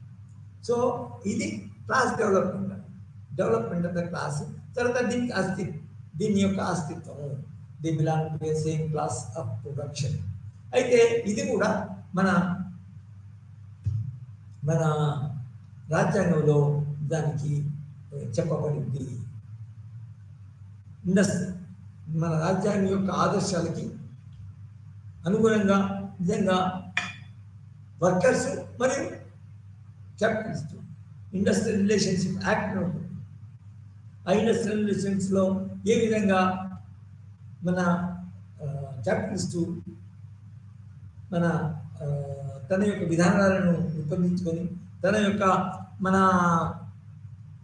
ప్రోడక్ట్ ఏంది అదేందో నిర్ణయించుకొని అతను లైసెన్స్ పొందిన తర్వాత దాన్ని ఆ పని నిర్వహించడానికి అనేక మందిని అతను అపాయింట్ చేసుకుంటాడు, వర్కర్స్. అది సో వర్గం అనేది ముఖ్యంగా ఆర్థిక పరమైన వర్గం అనేది డెవలప్మెంట్ అవుతుంటే జరుగుతుంది. ఇటు ఒక కంపెనీలో, ఒక ఫ్యాక్టరీలో, మ్యానుఫ్యాక్చరింగ్ వర్క్లో ఇటు ఆ ఓనర్ ఆ ప్రొడక్షన్ సెంటర్స్ ఏవైతే ఉన్నాయో, పరిశ్రమలు ఏవైతే ఉన్నాయో వాటిని ఓనర్షిప్ కలిగి తమ యొక్క పెట్టుబడిని పెట్టి ప్రొడక్షన్ స్టార్ట్ చేస్తారు. వాళ్ళని దానికి మన క్యాపిటలిస్టులు అయితే మన పారిశ్రామిక ఓనర్స్, పారిశ్రామికులు. అదేవిధంగా అటువంటి కంపెనీలలో అటువంటి వర్క్ మన ఏంటది పరిశ్రమలో పనిచేసే వాళ్ళు, ఉత్పత్తి చేసే వాళ్ళు, యాక్చువల్గా ఉత్పత్తి చేసే వాళ్ళు వర్కర్స్. సో ఈ విధంగా కాస్ట్, ట్రైబు, మరియు క్వార్టర్స్. ఈ 3 సమాజంలో ఉండేవి ఇంకా వేరే విధంగా ఉంటాయి. ఈ సమాజంగా ఉండేది ఈ 3 రకాల విభజన అనేది మనము గమనించుకోవాలా. సో క్లాస్, జెండర్ అండ్ అయితే మన రాజ్యాంగం, మన ప్రభుత్వం మళ్ళా వెనక్కిపోదాం. రాజ్యాంగం వీటన్నిటి గురించి ఏమి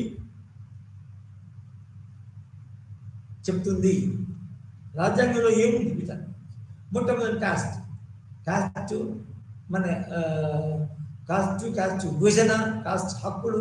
నిజానికి చాలా మట్టికి మన రాజ్యాంగంలో మనం తెలుపబడలేదు, తర్వాత వ్రాయబడలేదు కూడా. రాజ్యాంగంలో వ్రాయబడలేదు కూడా. కానీ సమాజంలో ఉన్న అసమానత్వము, అణచివేత, దోపిడీ, చిన్నగా చేసి చూడము అనేది మన రాజ్యాంగం వ్యతిరేకం. ఏ విధంగా సమాజంలో ఆర్థికంగా వెనుకబడి ఉంటే రాజకీయ పరంగా కూడా వెనుకబడతాడు అని పెద్దలు చెప్పారు, శాస్త్రజ్ఞులు చెప్పారు. నేను కూడా అది అంటున్నా.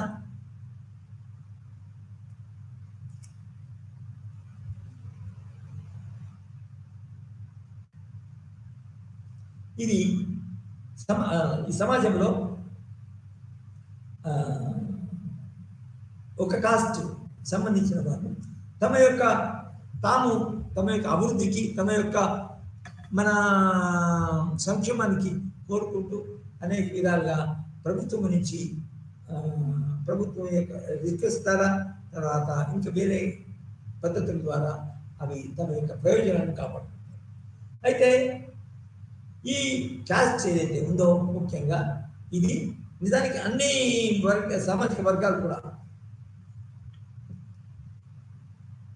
అన్ని సామాజిక వర్గాలు కూడా నిజానికి మన కొన్ని హక్కులు, మన మన బాధ్యతలు కలిగి ఉంటాయి. సో మన భారత రాజ్యాంగంలో కాస్ట్ గురించి నిజానికి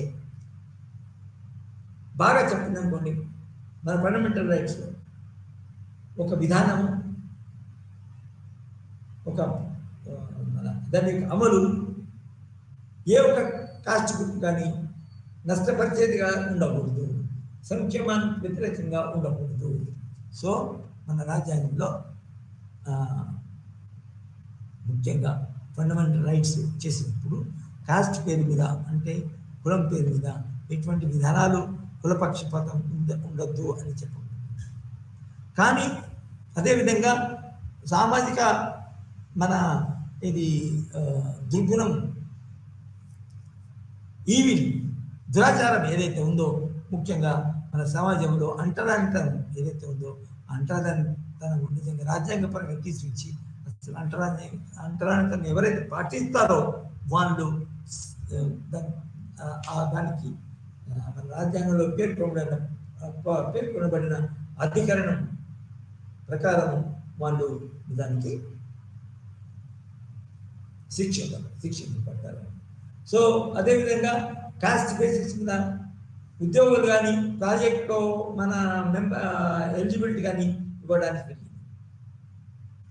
కానీ మన ఫండమెంటల్ రైట్స్లో పాల్గొన్న విధంగా నిజానికి కొన్ని రకాల సామాజిక వర్గాలకి చాలా ఆర్థికంగా చాలా వెనుకబడుతున్నారు కాబట్టి వాళ్ళకి స్పెషల్ పద్ధతులు అనుసరించి ప్రభుత్వము, రాజ్యము బెనిఫిట్ చేయాలా, లాభం చేకూర్చాలా అని మన రాజ్యాంగంలో వ్రాయబడింది. అదేంటంటే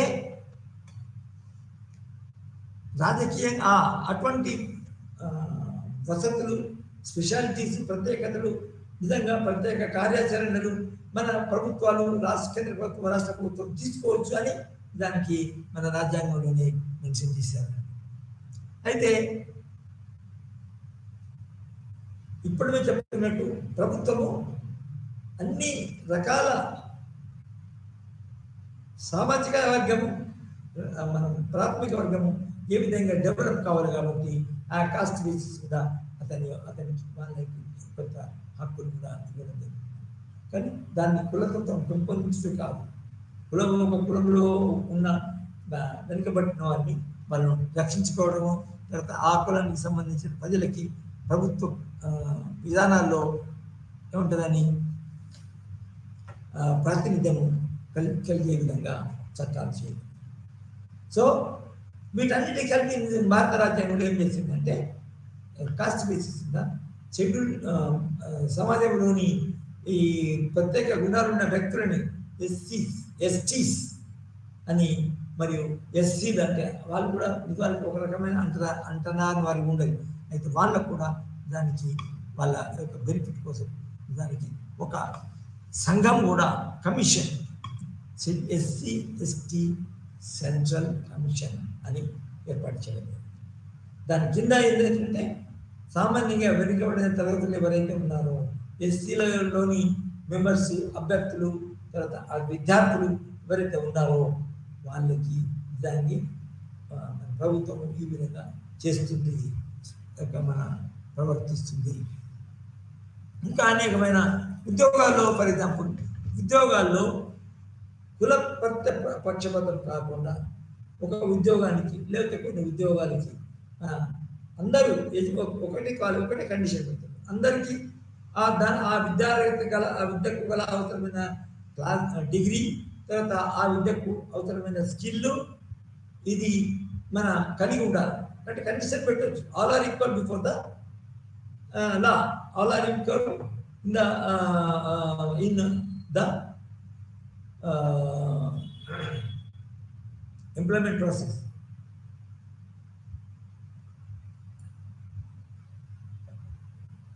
సో అక్కడ కూడా కుల పక్షపాతం ఉండదు. తర్వాత ఇంకేమన్నా అయితే ఈ షెడ్యూల్ కాస్ట్ అండ్ షెడ్యూల్ ఇంకొక మీరు ఏం చేస్తుంది రాజ్యాంగంలో పొందుపరపడిందంటే ఈ షెడ్యూల్ కాస్ట్కి షెడ్యూల్ కాస్ట్కి మన వాళ్ళ యొక్క ఆర్థిక అభివృద్ధి కొరకు దానికి జాబ్లలో అంటే ఉద్యోగాల్లో స్పెషల్గా వాళ్ళకి రిజర్వేషన్ ఇవ్వడం జరుగుతుంది.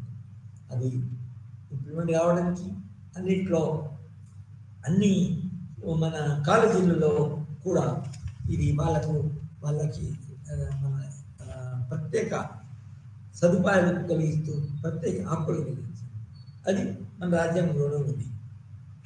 ఈ విధంగా కులం అంతేకాకుండా కుల సంఘాలని ప్రభుత్వం ఏమి మన వ్యతిరేకించలేదు. ఒక కులానికి సంబంధించిన వాళ్ళు కుల సంఘాలుగా ఏర్పాటు చేసుకోవచ్చు. సో ఇదే అదేవిధంగా మన క్లాసెస్కి ఫస్ట్ క్లాస్ అనేది ఎట్లా ఫామ్ అవుతుంది అంటే నాగరికత డెవలప్ అయినప్పుడు సమాజంలో ఉత్పత్తి శక్తుల యొక్క ప్రభావం ద్వారా యాంత్రికంగా జరగడం ద్వారా దానికి ఇంకా ఆర్థికంగా జనము వివిధ రంగాలుగా వివిధ వర్గాలుగా వివిధ కేటగిరీస్గా డివైడ్ చేస్తారు. సో అదే మరి క్లాస్ అన్నప్పుడు క్లాసులకు సంబంధించిన కామన్ ఫీచర్స్ ఏవైతున్నాయో వాటిని ఆధారంగా చేసుకుని ఏ విధంగా అది ప్రభుత్వంతో మెదులుతుంది, ప్రభుత్వం యొక్క పాలసీలు సరిగా తృప్తికరంగా ఉన్నాయని చెప్పడము, తర్వాత ప్రభుత్వం యొక్క అనుసరించే పాలసీలను వాటి యొక్క ఫలితాలను ఆస్వాదించడము, తర్వాత మన ఇంకా అనేక తర్వాత తమ ఆర్థిక రంగంలో ఉన్న ఆర్థిక సమస్యలు అని అండర్ ఎంప్లాయ్మెంట్, తక్కువ శాలరీలు, ఎక్కువ దిస్తే కూడా ఉండడానికి ఉంది. అయితే ఈ పరిశ్రమల్లో కానీ ఈ విధంగా వ్యవసాయ రంగంలో కూడా ఉంటారు. వ్యవసాయం పరిధి వ్యవసాయ రంగంలో అగ్రికల్చర్ లేబర్ వ్యవసాయ కార్మికులు ఉంటారు. ఇండస్ట్రీలో మన ఇండస్ట్రీ కార్మికులు ఉంటారు. పారిశ్రామికీకరణ కార్మికులు ఉంటారు. వ్యవసాయ రంగంలో వ్యవసాయ కార్మికులు ఉంటారు. సో ఈ కార్మికుల యొక్క బాగోగుల కొరకు ఈ కార్మికుల యొక్క సంఖ్యము కొరకు వాళ్ళ యొక్క పని గంటలు తగ్గించడానికి, తర్వాత వాళ్ళకు వచ్చే సాలరీస్ ఇవన్నీ పెంచడానికి కూడా చాలా ప్రభుత్వం ప్రయత్నం చేయడం జరుగుతుంది. సో ఇది కాస్ట్ అసోసియేషన్ చేస్తుంది. తర్వాత ఇంకోటి ఏంటి, క్లాసు నిజానికి తక్కువదైనా కూడా, ఏది నెంబర్లో తక్కువైనా కూడా అది సామాన్యంగా ప్రతి వర్కరు ఎడ్యుకేటెడ్ అయి ఉంటాడు, మన ఆధునిక పరికరాలను ఉపయోగిస్తాడు. మరియు ఈ విధంగా ఆ ఇండస్ట్రియల్ డెవలప్మెంట్ జరిగిన కొద్దీ తర్వాత టైం టు టైం వాళ్ళ యొక్క జీతభత్యాల మన పెరగవలసిన పరిస్థితి కూడా ఏర్పడితే అప్పుడు దానికి ఆ ఇండస్ట్రీలో పనిచేసే కార్మికులు అందరూ, ఇండస్ట్రీసే పనిచేసే కార్మికులు అందరూ ఒకటై ప్రభుత్వాన్ని తమకు కావాల్సిన విషయాలను సాధించుకుంటుంది. ఫర్ ఎగ్జాంపుల్ ఈరోజు కూడా అంటే గాంధీ మోడీ ప్రభుత్వం ఏర్పడిన తర్వాత కూడా దానికి కానీ కొన్ని ఇదివరకు ఉన్న హక్కులను పోగొట్టారు. ఇదివరకు ఉన్న మన అసోసియేషన్ని పనిచేయడంలో ప్రోత్సహించడానికి ఏది కార్మిక కర్షకుల యొక్క ఆర్గనైజేషన్. అయితే స్టేట్, రిలీజన్, కాస్ట్ వచ్చింది కదా. ఇది ఇప్పుడు ఇంకొకటి ఏంటంటే కాస్ట్, ట్రైబు మరియు క్లాస్. సో క్లాస్ ఫార్మేషన్ నాగరికంగా విపరీతం ఇండస్ట్రీ ఏర్పడిన తర్వాత క్లాస్ ఫార్మేషన్లో వర్కరే కాకుండా క్యాపిటలిస్ట్ క్లాస్ అనేది కూడా ఏర్పడుతుంది. ఒక ఏరియాలో తక్కువ ఫ్యాక్టరీస్ ఉండొచ్చు, కానీ అంత తర్వాత వాళ్ళ ఓనర్షిప్ ఏదైతే ఉందో ఆ ఓనర్షిప్ మన కూడా దానికి అంత ఎంత ఉండాలో అంతవరకు ఉండకపోవచ్చు. కానీ ఈ యొక్క కాస్ట్ అనేది కంట్రోల్ అవుతుంది. So cost, class and tribe ఈ మూడింటిని మనము ఈరోజు క్షుణ్ణంగా చదువుకున్నాము. ముఖ్యంగా ఈ కాస్ట్ అనేది హెరిడిటరీ అంటారు, అంటే వారసత్వంగా వస్తుంది. ఎందుకంటే కాస్ట్ ఒక అతను పుట్టినప్పుడు అతను ఒక కులంలోనే పుడతాడు. అయితే పోతుంటే అయితే ఇదివరకు కాస్ట్ యొక్క ఫంక్షన్స్ ఏంటంటే ఇదివరకు తమ యొక్క వృత్తి ఏదైతే ఉందో అసలు దానికి కులాలన్నీ సామాన్యంగా వృత్తిపరంగానే పెరిగినాయి. వృత్తిని ఆధారంగా తీసుకుని పెరగడం జరిగింది. సో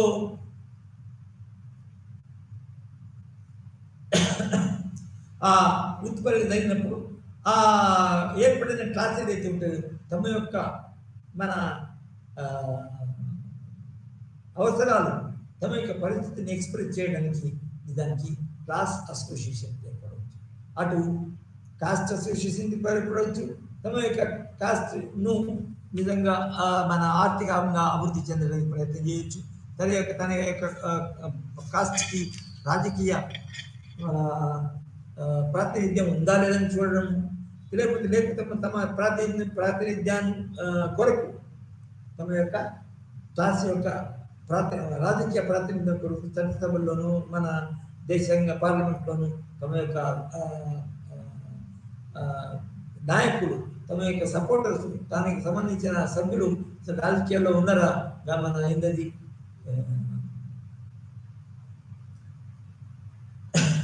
తర్వాత తమకు మన యొక్క అన్ని దేశాల్లో వలనే అన్ని దేశాలకు సమానంగానే మన దేశంలో కూడా టైం టు టైం అంటే మన సంవత్సరం తర్వాత మన యొక్క జీతభత్యాలు పెరుగుతున్నాయా లేదా ఇవన్నీ చూసుకోవడం జరుగుతుంది. సో ఇది క్లాస్. అదేవిధంగా మన మతపరమైన హక్కులు కూడా మన దేశంలో మన రాజ్యాంగంలో పొందుపరపడుతుంది. అది ఇప్పుడు ఆరుగా మిగిలిపోయిన ఫండమెంటల్ రైట్ ఏదైతే ఉందో అందులో రైట్ టు రిలీజన్ అనేది కూడా ఉంది. సో రైట్ టు రిలీజన్ ప్రకారం దానికి ఇంప్లిమెంటేషన్ చేసినప్పుడు ప్రతి అన్ని మతస్థుల యొక్క అన్ని మతస్థుల యొక్క మెంబర్స్ గౌరవాన్ని, అభిమానాన్ని ప్రభుత్వం కాపాడవలసి ఉంటుంది. కానీ తమ యొక్క అంతేకాకుండా రిలీజియస్ గ్రూప్స్ ఏవైతే ఉన్నాయో ఎదుటి వారిని ఇతర మతస్థుల యొక్క మెంబర్స్ వాళ్ళకి మనం కుట్టడం కానీ దూషించడం కానీ జరగకూడదు. మన తర్వాత మన పత్రికల్లో ఇంకొక మతానికి సంబంధించిన ఒక గ్రూపు ఇతర మతాలకు సంబంధించిన ఇంకొక గ్రూప్ వ్యతిరేకంగా రాయడం కూడా జరగవద్దు. సో ఇంకా మన రంగాలు చూద్దాం మనం. పారిశ్రామిక రంగాలు, తర్వాత ఆర్థిక వ్యవసాయ రంగాలు, తర్వాత ఇంకొక సర్వీస్ సెక్టర్, ఇండస్ట్రీస్లో కూడా సర్వీస్ సెక్టర్ ఉంది. అవి కూడా ఏ విధంగా నడుస్తున్నాయి, అందులో ఉన్న ప్రజలు ఏ విధంగా మోసపోతున్నారా, ఏ విధంగా ఎక్స్ప్లాయిట్ చేయబడుతుందా, అవి అటువంటి జరగకుండా కూడా ప్రభుత్వం దానికి అనేక కార్యక్రమాలు రూపొందించవలసి ఉంటుంది. సో ఈరోజు మనము ముఖ్యంగా కాస్ట్, క్లాసు మరియు ట్రైబ్. అయితే కాస్ట్లో ఇప్పుడు చెప్పిన విధంగానే కాస్ట్ అసోసియేషన్స్ ఏ విధంగా ఏర్పడతాయో అదేవిధంగా ఈ క్లాస్ అనే కేటగిరీ కింద మనము రకరకాల వ్యక్తులు, ఇండివిజువల్స్ రకరకాల ఫ్యాక్టరీలో, ఉత్పత్తి కేంద్రాల్లో పనిచేయచ్చు. కానీ ఆ ఫ్యాక్టరీలో లేకపోతే మన నిర్మాణంలో చాలామంది ఉన్నారు కాబట్టి వాటి ఫస్ట్ వర్కింగ్ క్లాస్ ఉంటాయి. వాళ్ళ యొక్క సామాజిక, సాంస్కృతిక, ఆర్థిక సమస్య ఏంటివో అని కూడా ఈ ప్రభుత్వం మాటికి time to time as the time analysis దానికి చట్టాలు కూడా చేయాల్సి అవి చేశారు. అది వేరు.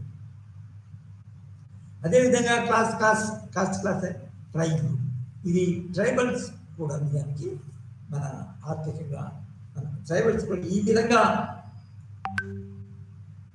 స్టేట్ ప్రవర్తించదని కూడా రాజ్యాంగంలో చెప్పబడింది. అదే ముఖ్యంగా మన రాజ్యాంగం ప్రకారం నిజానికి వివిధ ఆదివాసీలు, వివిధ మన ఫారెస్ట్లో, తర్వాత ఇళ్ళలో ఉండే వాళ్ళు ఏ విధంగా మన డెవలప్ కావడానికి అవకాశం ఉంది. వాళ్ళను వారి కోసము వాళ్ళ నిజానికి వాళ్ళ పొలిటికల్ కల్చర్ కూడా వేరే ఉంటుంది ఇది మన దేశంలో. కాబట్టి వాళ్ళ యొక్క కల్చరల్ బ్యాక్గ్రౌండ్ని ఏ విధంగా సంఘటితం చేస్తూ, స్ట్రెంథెన్ చేస్తూ ఆ కల్చరల్ బిహేవియర్ కూడా కంటిన్యూ అయ్యే విధంగా చూడడం మన భారతదేశ రాజ్యాంగం, భారత రాజ్యానికి బాధ్యతగా ఉంటుంది. ముఖ్యంగా వాళ్ళు వర్కర్స్ ఏదైతే ఉన్నారో వాళ్ళకి సరైన జీతాలు దొరుకుతున్నాయా లేదా, అసలు వాళ్ళ యొక్క మన చిలికి సమానంగా, తర్వాత మన చదువుకు సమానంగా జాబ్స్ దొరుకుతాయి లేదా, ఒకవేళ దొరికినప్పుడు నిజానికి పక్షపాతం ఉందా, ఆర్థిక పక్షపాతం కానీ ఇతర పక్షపాతాలు ఏమైనా ఉన్నాయా తర్వాత అని ఈ ప్రభుత్వం దాన్ని చూస్తుంది. ఇక్కడ ఏంటంటే ట్రైబల్ కూడా ఎస్టీ అనే కేటగిరీ కొరకు ఏర్పడ్డ కమిషన్, ఎస్సీ ఎస్టీ కమిషన్, ఇది దానికి ఎటువంటి సమస్యలు వచ్చినా కూడా పరిష్కరించడానికి ముందుంటుంది. సో ఇది కాస్ట్ క్లాస్ మరియు ట్రైబ్. నిజానికి మన దేశంలో రకరకాల కలర్స్, టైప్స్, ఎన్నో విధాలుగా ఉన్న ట్రైబ్స్ ఉన్నారు. ఒక్కొక్క ట్రైబ్కి ఒక్కొక్క, కానీ అందరికీ మాత్రం ఒకే ఏంటంటే ఒక రాజకీయ ఇదివరకు పొలిటికల్ కల్చర్ ఉండేది. ఆ ట్రైబ్కి సంబంధించిన రాజకీయ సంస్కృతి, ఆర్థిక సంస్కృతి, జీవన సంస్కృతిని బట్టి వాళ్ళు నిజానికి జీవించాలి కాబట్టి వాళ్ళకి వాళ్ళకి మన ఈ వాళ్ళ మన modern kind of politics administration వాళ్ళకి తెలియదు కాబట్టి వాళ్ళకు రిజర్వేషన్స్ ఇవ్వడం జరిగింది. అంతేకాకుండా వాళ్ళ ప్రాంతాల్లో వాళ్ళ పరిపాలన ఆ, వలని ఇక్కడ పరిపాలించే విధంగా వాళ్ళకి రిజర్వేషన్స్ కూడా ఇవ్వడం జరిగింది. సో ఇది మనము ఈ రోజు నేర్చుకున్న ఇండియన్ గవర్నమెంట్ ఆఫ్ పాలిటిక్స్లో నేర్చుకున్న విషయాలు అని చెప్పవచ్చు. ఇంకా మీరు దీనికి సంబంధించిన పుస్తకం ఏదైతే ఉందో ఆ పుస్తకం ప్రకారం మీరు ఇంకా మన హోంవర్క్ చూసుకోవాలి. మన ఎగ్జామ్స్ ప్రాక్టికల్ ఎగ్జామ్స్ కూర్చొని రాస్తే మీకు ఎగ్జామ్స్లో చాలా మార్క్స్ రావడానికి క్లాస్ రావడానికి అవకాశం ఉంది.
নমস্কাৰ, মই দেৱাংগনা লহকৰ আৰু আজি আমি আৰম্ভ কৰিম এটা নতুন বিষয় আৰু বিষয়টোৰ নাম হৈছে পৰিমাণগত পদ্ধতি।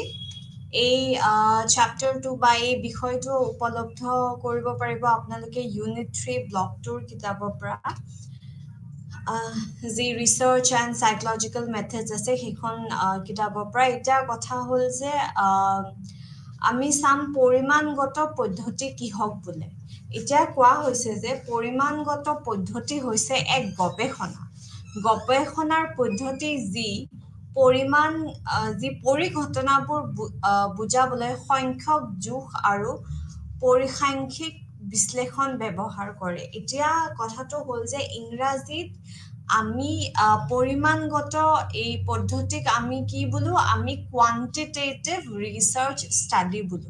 এতিয়া কোৱান্টিটেটিভ ৰিচাৰ্চ ষ্টাডি বা পৰিমাণগত পদ্ধতিত কি হয়, ইয়াতে আমি নাম্বাৰিং কৰোঁ, আমি সংখ্যা দি আমি জুখি মাখি এটা ৰিচাৰ্চ এটা তৈয়াৰ কৰোঁ বা ৰিচাৰ্চ যেতিয়া আমি কৰোঁ আমি সংখ্যা ব্যৱহাৰ কৰোঁ, সেই কথাটো কৈছে। তাৰপিছত কৈছে যে ই এক সাংখ্যিক প্ৰণালী ব্যৱহাৰ কৰি চলক জোখাৰ এক উপায় আৰু ইয়াৰ প্ৰায়ে বিজ্ঞান, অৰ্থনীতি, মনোবিজ্ঞান আৰু সামাজিক বিজ্ঞানত ব্যৱহাৰ কৰা হয়। কৈছে যে আমি এতিয়া চালক কি হয়, চালক আপোনালোকে ভেৰিয়েবলছ বুলি ক'লে আপোনালোকে কি বুজে? চালক বুজে। ভেৰিয়েবলছ আমি জুখিব পাৰোঁ, যেনেকে আমি এনজাইটি কিমান হৈ আছে, মানসিক চাপ কিমান হৈ আছে জুখিব পাৰোঁ, বা হেপিনেছ কিমান আছে, সুখ কিমান লেভেলৰ আছে সেয়া আমি জুখিব পাৰোঁ। তাৰপিছত ধৰি লওক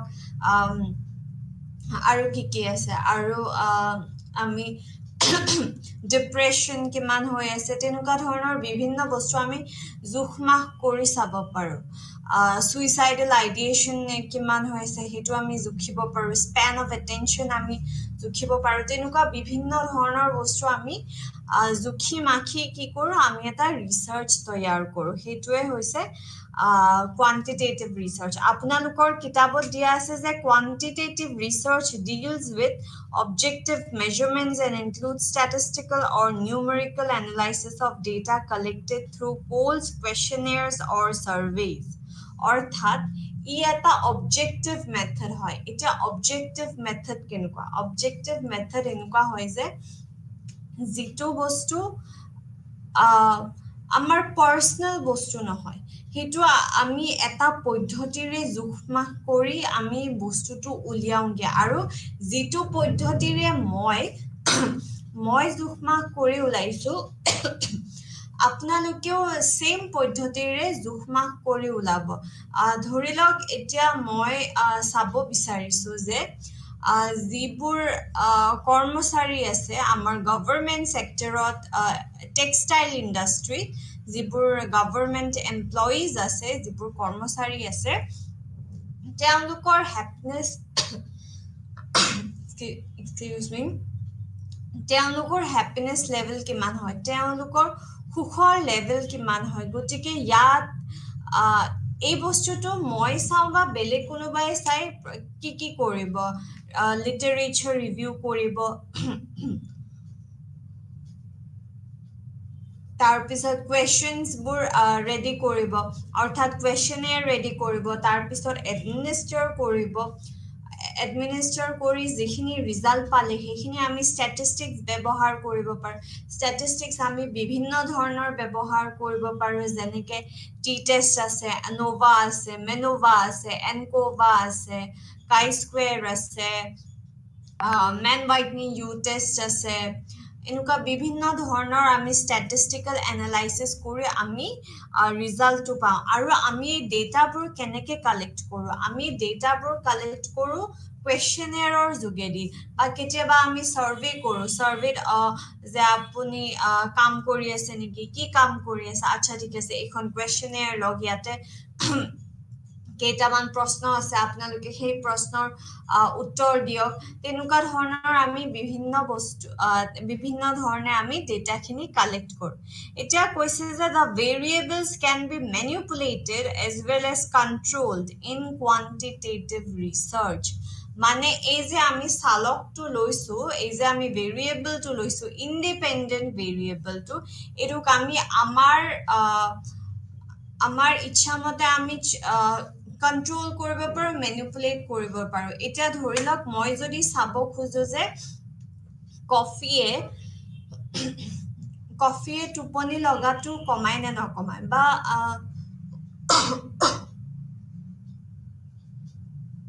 আৰু এটা উদাহৰণ লৈছো কফিয়ে কনসেন্ট্ৰেশন বঢ়াই নে নবঢ়াই এতিয়া মই কফি যেটো আমাৰ ইন্ডিপেন্ডেন্ট ভেৰিয়েবল হয় এতিয়া ইয়াক আমি ম্যানিপুলেট কেনেকে কৰিম এটা ম্যানিপুলেট কৰিব হলে আমি ধৰিলা কাৰোবাক কফি নাই দিয়া এটা গ্ৰুপত 10টা আছে তাহাঁতক কফি নাই দিয়া তাৰ পিছত এটা গ্ৰুপ আছে তাহাঁতক 1 চামুচ কফি দিছো আৰু দিনত এবাৰে কফি দিছো আৰু আন এটা গ্ৰুপ আছে আমি দিনত দুবাৰকৈ কফি দিছো আৰু 2 চামুচকৈ কফি দিছো এতিয়া আমি কনসেন্ট্ৰেশন লেভেল কাৰ বেছি হয় কফি খোৱাৰ পিছত আৰু কফি খালেহে হয় নে নহয় কাৰণ কি আমাৰ আৰু এটা গ্ৰুপ আছে যত আমি কফি দিয়া নাই গটিকে তেনেকে আমি সালিজাৰি বস্তুখিনি চাম গটিকে এটো ইয়াত আমি কি কৰিছো ইন্ডিপেন্ডেন্ট ভেৰিয়েবলটো বা ইন্ডিপেন্ডেন্ট স্বতন্ত্ৰ যেটো চালক আছে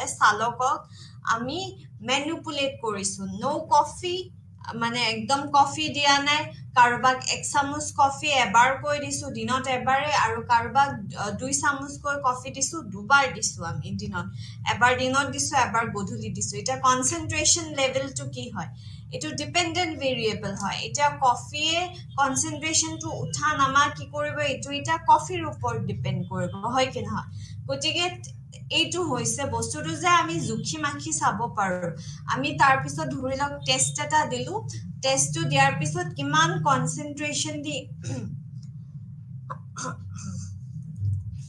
কনসেন্ট্ৰেশন দি বস্তুটো চাই মেলি বুজিব পাৰিছে সেই বস্তুটো আমি চাওঁগে ঠিক আছে গটিকে হেতুৱে হৈছে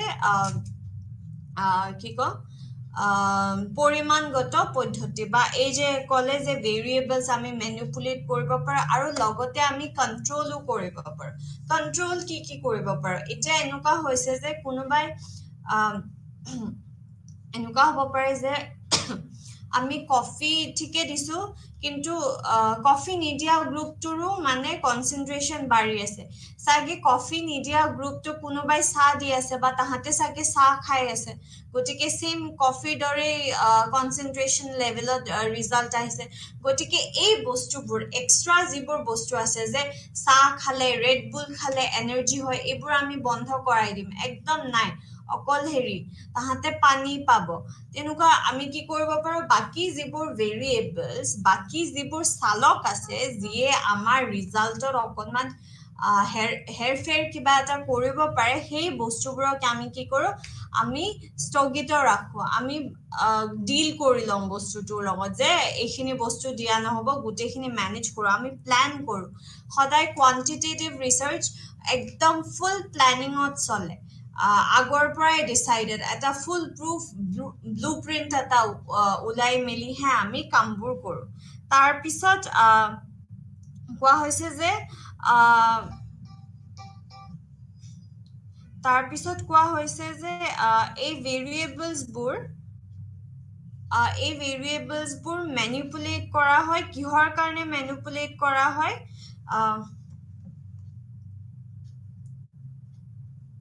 cause and effect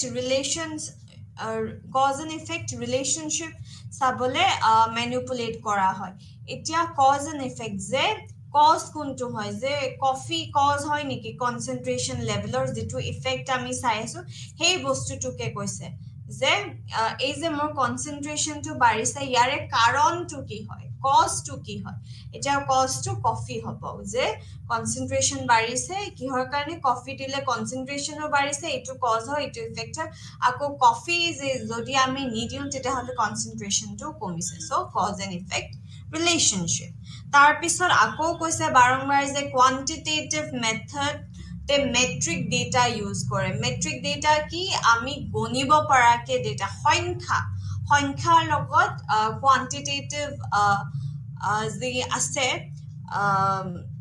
ৰিসাৰ্চে ডিল কৰে তাৰ পিছত এতিয়া আমি কওঁ যে it focuses more on convergent reasoning ঠিক আছে ডাইভার্জেন্ট রিজনিংতকে বেছি এটো কনভার্জেন্ট রিজনিংত বেছিকে চাই মানে কি হৈছে যে স্ট্যান্ডার্ডাইজ টুল এইবোৰ বস্তুৰ দ্বাৰা আমি এটা ৰিজাল্টলৈ গৈ যাতে পাওঁগে হেতুৰ কাৰণে আমি বস্তুখিনি চাওঁ এতিয়া কথা হ'ল যে আৰু ইয়াতে কৈছে যে অকল মনোবিজ্ঞান বুলি নহয় বিভিন্ন ধৰণৰ বিষয়ে এই পদ্ধতিটো এপ্লাই কৰে পৰিমাণগত পদ্ধতিটো যেনেকে বিজ্ঞান হওক অৰ্থনীতি হওক মনোবিজ্ঞানটো আছে বাৰু সামাজিক বিজ্ঞান বেলেগ সাবজেক্টটো কোৱান্টিটেটিভ মেথড ৰিসাৰ্চ যেতিয়া আমি কৰো আমি যেতিয়া গৱেষণা কৰো গৱেষণাত এই পৰিমাণগত পদ্ধতি খুবেই জৰুৰী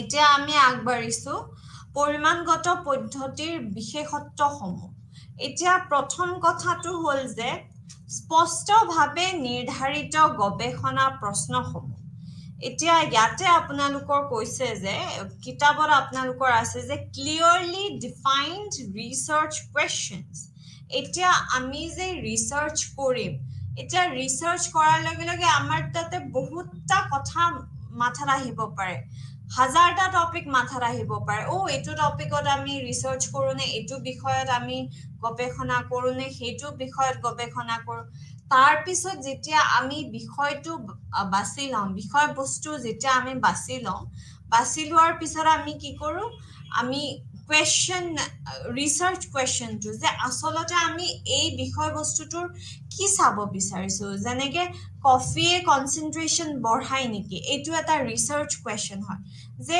আমি কফি লৈছো কনসেন্ট্ৰেশন লৈছো মানে মূল বস্তুটো আমি কি চাব বিচাৰিছো গতিকে একদম স্পষ্টভাৱে আমি আমাৰ গৱেষণাৰ প্ৰশ্নসমূহ এটাই প্ৰশ্ন হ'ব লাগিব হেতু কথা নহয় কিন্তু ৰিসাৰ্চ কোৱেশ্চনছ কেইটা আমি ঠিক কৰি লওঁ একেবোলে 15টা ৰিসাৰ্চ কোৱেশ্চন লৈছো তেনেকুৱাও কথা নহয় আমি 3টা 4টা বা এটা দুটা ৰিসাৰ্চ কোৱেশ্চন লৈছো গৱেষণাৰ প্ৰশ্ন লৈছো আৰু সেই প্ৰশ্নসমূহৰ আমি সঠিক উত্তৰ ওলাবলৈ আমি কি কৰো আমি ৰিসাৰ্চ ইউটিলাইজ কৰো কোৱান্টিটেটিভ ৰিসাৰ্চ আমি ব্যৱহাৰ কৰো তাৰ পিছত ইয়াতে কৈছে যে নেক্সট যেটো ক্যাৰেক্টাৰিস্টিক হয় বা নেক্সট যেটো বিশেষত্ব হয় হেতু হৈছে প্ৰতিনিধিত্বমূলক নমুনা এটা কথা হৈছে যে ৰিপ্ৰেজেন্টেটিভ স্যাম্পল এটা ধৰিলক মই শিক্ষাৰ কিবা এটা নীতিৰ ওপৰত মই সেই নীতিটো ঠিকই চলিছে নে নাই চলা তেনেকুৱা ধৰণৰ মই চাব বিচাৰিছো শিক্ষা নীতিৰ ওপৰত এটা কথা হ'ল যে এটা শিক্ষা নীতিৰ ওপৰত মই সবকে খুদিলে হ'ব জানো এতিয়া ধৰিলক কোনোবা এখন দোকানত ইয়াৰিংছ বিক্ৰী কৰে ইয়াৰিংছ য'ত কাণফুলি বিক্ৰী কৰে য'ত ডিঙিৰ মণি বিক্ৰী কৰে হাতৰ খাৰু বিক্ৰী কৰে তাতে মই শিক্ষা সেই গৰাকী মানুহক বা সেইজন মানুহক তাতে মই হেৰি খুদিলা নাই যে আপোনাৰ এটো নতুন শিক্ষা নীতি আহিছে আপুনি কি ভাবে সেই বস্তুটো নহব স্যাম্পলটো ৰিপ্ৰেজেন্টেটিভ হ'ব লাগিব নমুনাটো ৰিপ্ৰেজেন্টেটিভ হ'ব লাগিব এটা কেনেকে ৰিপ্ৰেজেন্টেটিভ হ'ব এটা যেহেতু শিক্ষা নীতিৰ ওপৰত হয় গতিকে মই ষ্টুডেন্টছ বোৰক খুদিব পাৰো প্ৰফেসৰ বোৰক খুদিব পাৰো টিচাৰ্ছ বোৰক খুদিব পাৰো কাৰণ কি তাহাতে এই শিক্ষা নীতিটো পাইছে নতুনকে পাইছে তাহাতৰ বস্তুবোৰ বুজিবলে মানে কি কম সেই স্কোপটো পাইছে গতিকে তেওঁলোক আমাৰ ৰিপ্ৰেজেন্টেটিভ স্যাম্পল হ'ব কোনোবাই টিফিন বক্স বা জুৱেলাৰী বিক্ৰী কৰাতকে ৰিপ্ৰেজেন্টেটিভ আমাৰ কোনটো চেম্পল হ'ব শিক্ষানীতিটো বুজাৰ বাবে আমাৰ এই প্ৰফেসৰ সমূহ বা ষ্টুডেন্টস সমূহ আমাৰ বেছি এটা ভাল ৰিপ্ৰেজেন্টেটিভ চেম্পল হ'ব তাৰ পিছত কৈছে যে ম্যানিপুলেশন বা কন্ট্রোল অফ ভেৰিয়েবলস প্ৰথম আমি ম্যানিপুলেশনটো চাই লওঁ চলকৰ হেৰফেৰ এই যে আমি যে ম্যানিপুলেট কৰা বুলি অলপ আগতে মই যে আপোনালোকক বুজালো যে কফিৰ আমি এনেকুৱা তিনিটা লেভেলছ ৰাখিব পাৰো এটাত আমি কফি নাই দিয়া গ্ৰুপটোক এবাৰ আমি নেক্সট লেভেলত আমি কফি দিছো এক চামুচ কফি দিনত একবাৰেই দিছো তাৰপিছত 3 নম্বৰ লেভেলত আমি কফি 2 চামুচ একেলগে গুলি দি এনেকে দিনত দুইবাৰ কৈ দিছো গতিকে এই যেটো ম্যানিপুলেশন কফিৰ যেটো ম্যানিপুলেশন স্বতন্ত্ৰ চলকৰ যেটো ম্যানিপুলেশন হয় হেৰফেৰ হয় হেতুৱে হৈছে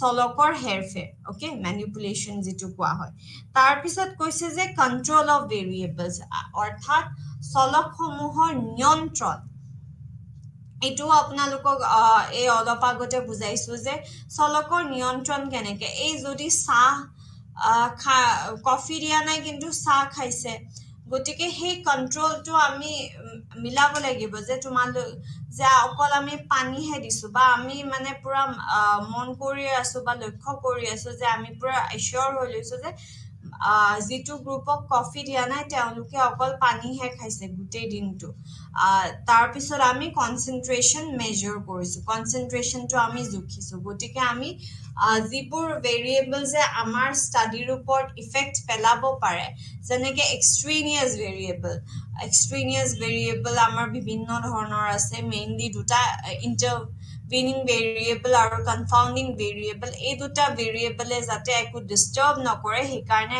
আমাৰ যাতে ভেৰিয়েন্স নহয় সেইকাৰণে আমি কি কৰো আমি বস্তুখিনি মিলাই থৈ দিও ঠিক আছে তাৰ পিছত কোৱা হৈছে যে তথ্য সংগ্ৰহৰ বাবে ব্যৱহৃত সংগঠিত আৰু মানক সঁজুলি এতিয়া আমি যে এই হ্যাপিনেস মেজার কৰিম গেইনফুল এমপ্লয়মেন্ট মেজার কৰিম কোৱালিটি অফ লাইফ মেজার কৰিম ওয়েলবিং মেজার কৰিম আমি যে জুখিম কৈ আছো তাৰে আমি স্ট্যান্ডার্ডাইজড কোয়েশ্চনেয়াৰ আমি ওলাব লাগিব সংগঠিত অৰ্থাৎ স্ট্যান্ডার্ডাইজড কোয়েশ্চনেয়াৰ আমি ইউটিলাইজ কৰিলেহে আমি সঠিক ৰিজাল্ট পাম যদি নন স্ট্যান্ডার্ডাইজড হয় তেতিয়া হলে আমি সঠিক ৰিজাল্ট যে পাম হেতু আমি একচুয়ালি আশা কৰিব নোৱাৰো তাৰ পিছত আছে যে নিৰ্ভৰযোগ্যতা আৰু বৈধ এটা আপোনাৰ যি কোয়েশ্চনেয়াৰ আপুনি ব্যৱহাৰ কৰিব যি টুলস আপুনি ব্যৱহাৰ কৰিব কোয়ান্টিটেটিভ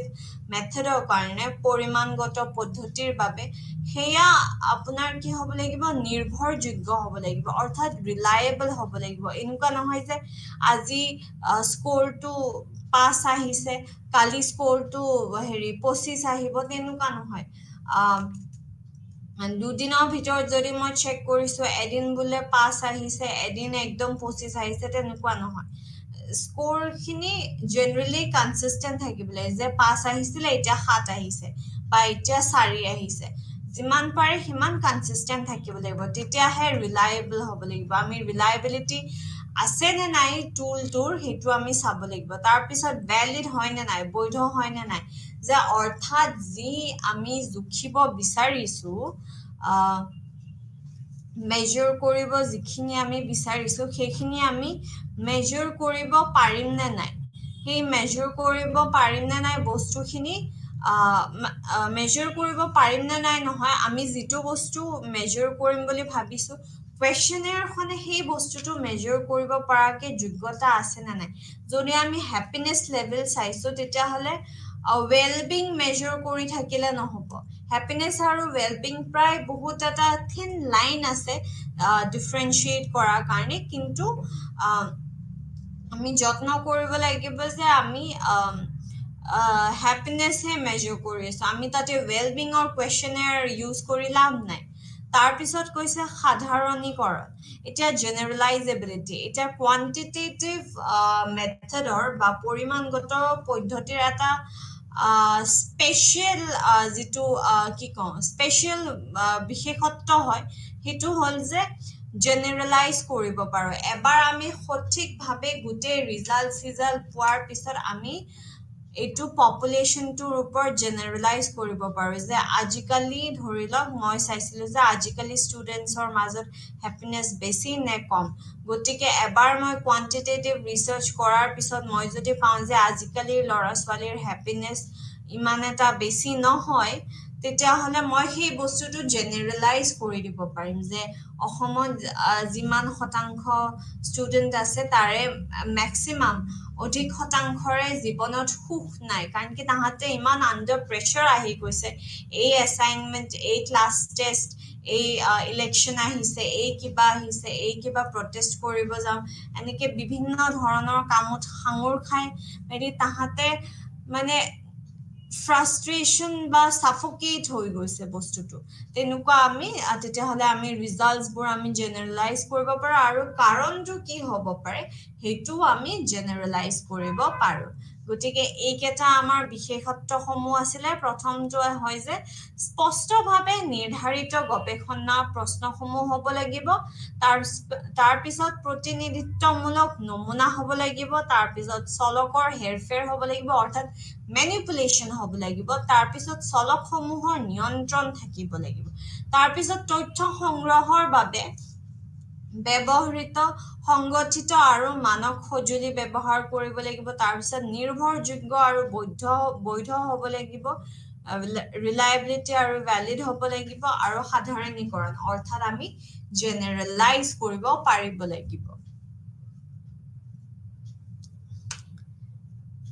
এতিয়া আমি ষ্ট্ৰেংথ চাম অৰ্থাৎ শক্তি চাম এই পৰিমাণগত যি পদ্ধতি আছে তাৰে আমি শক্তিসমূহ চাম তাৰে আগতে মই পানী খাই লওঁ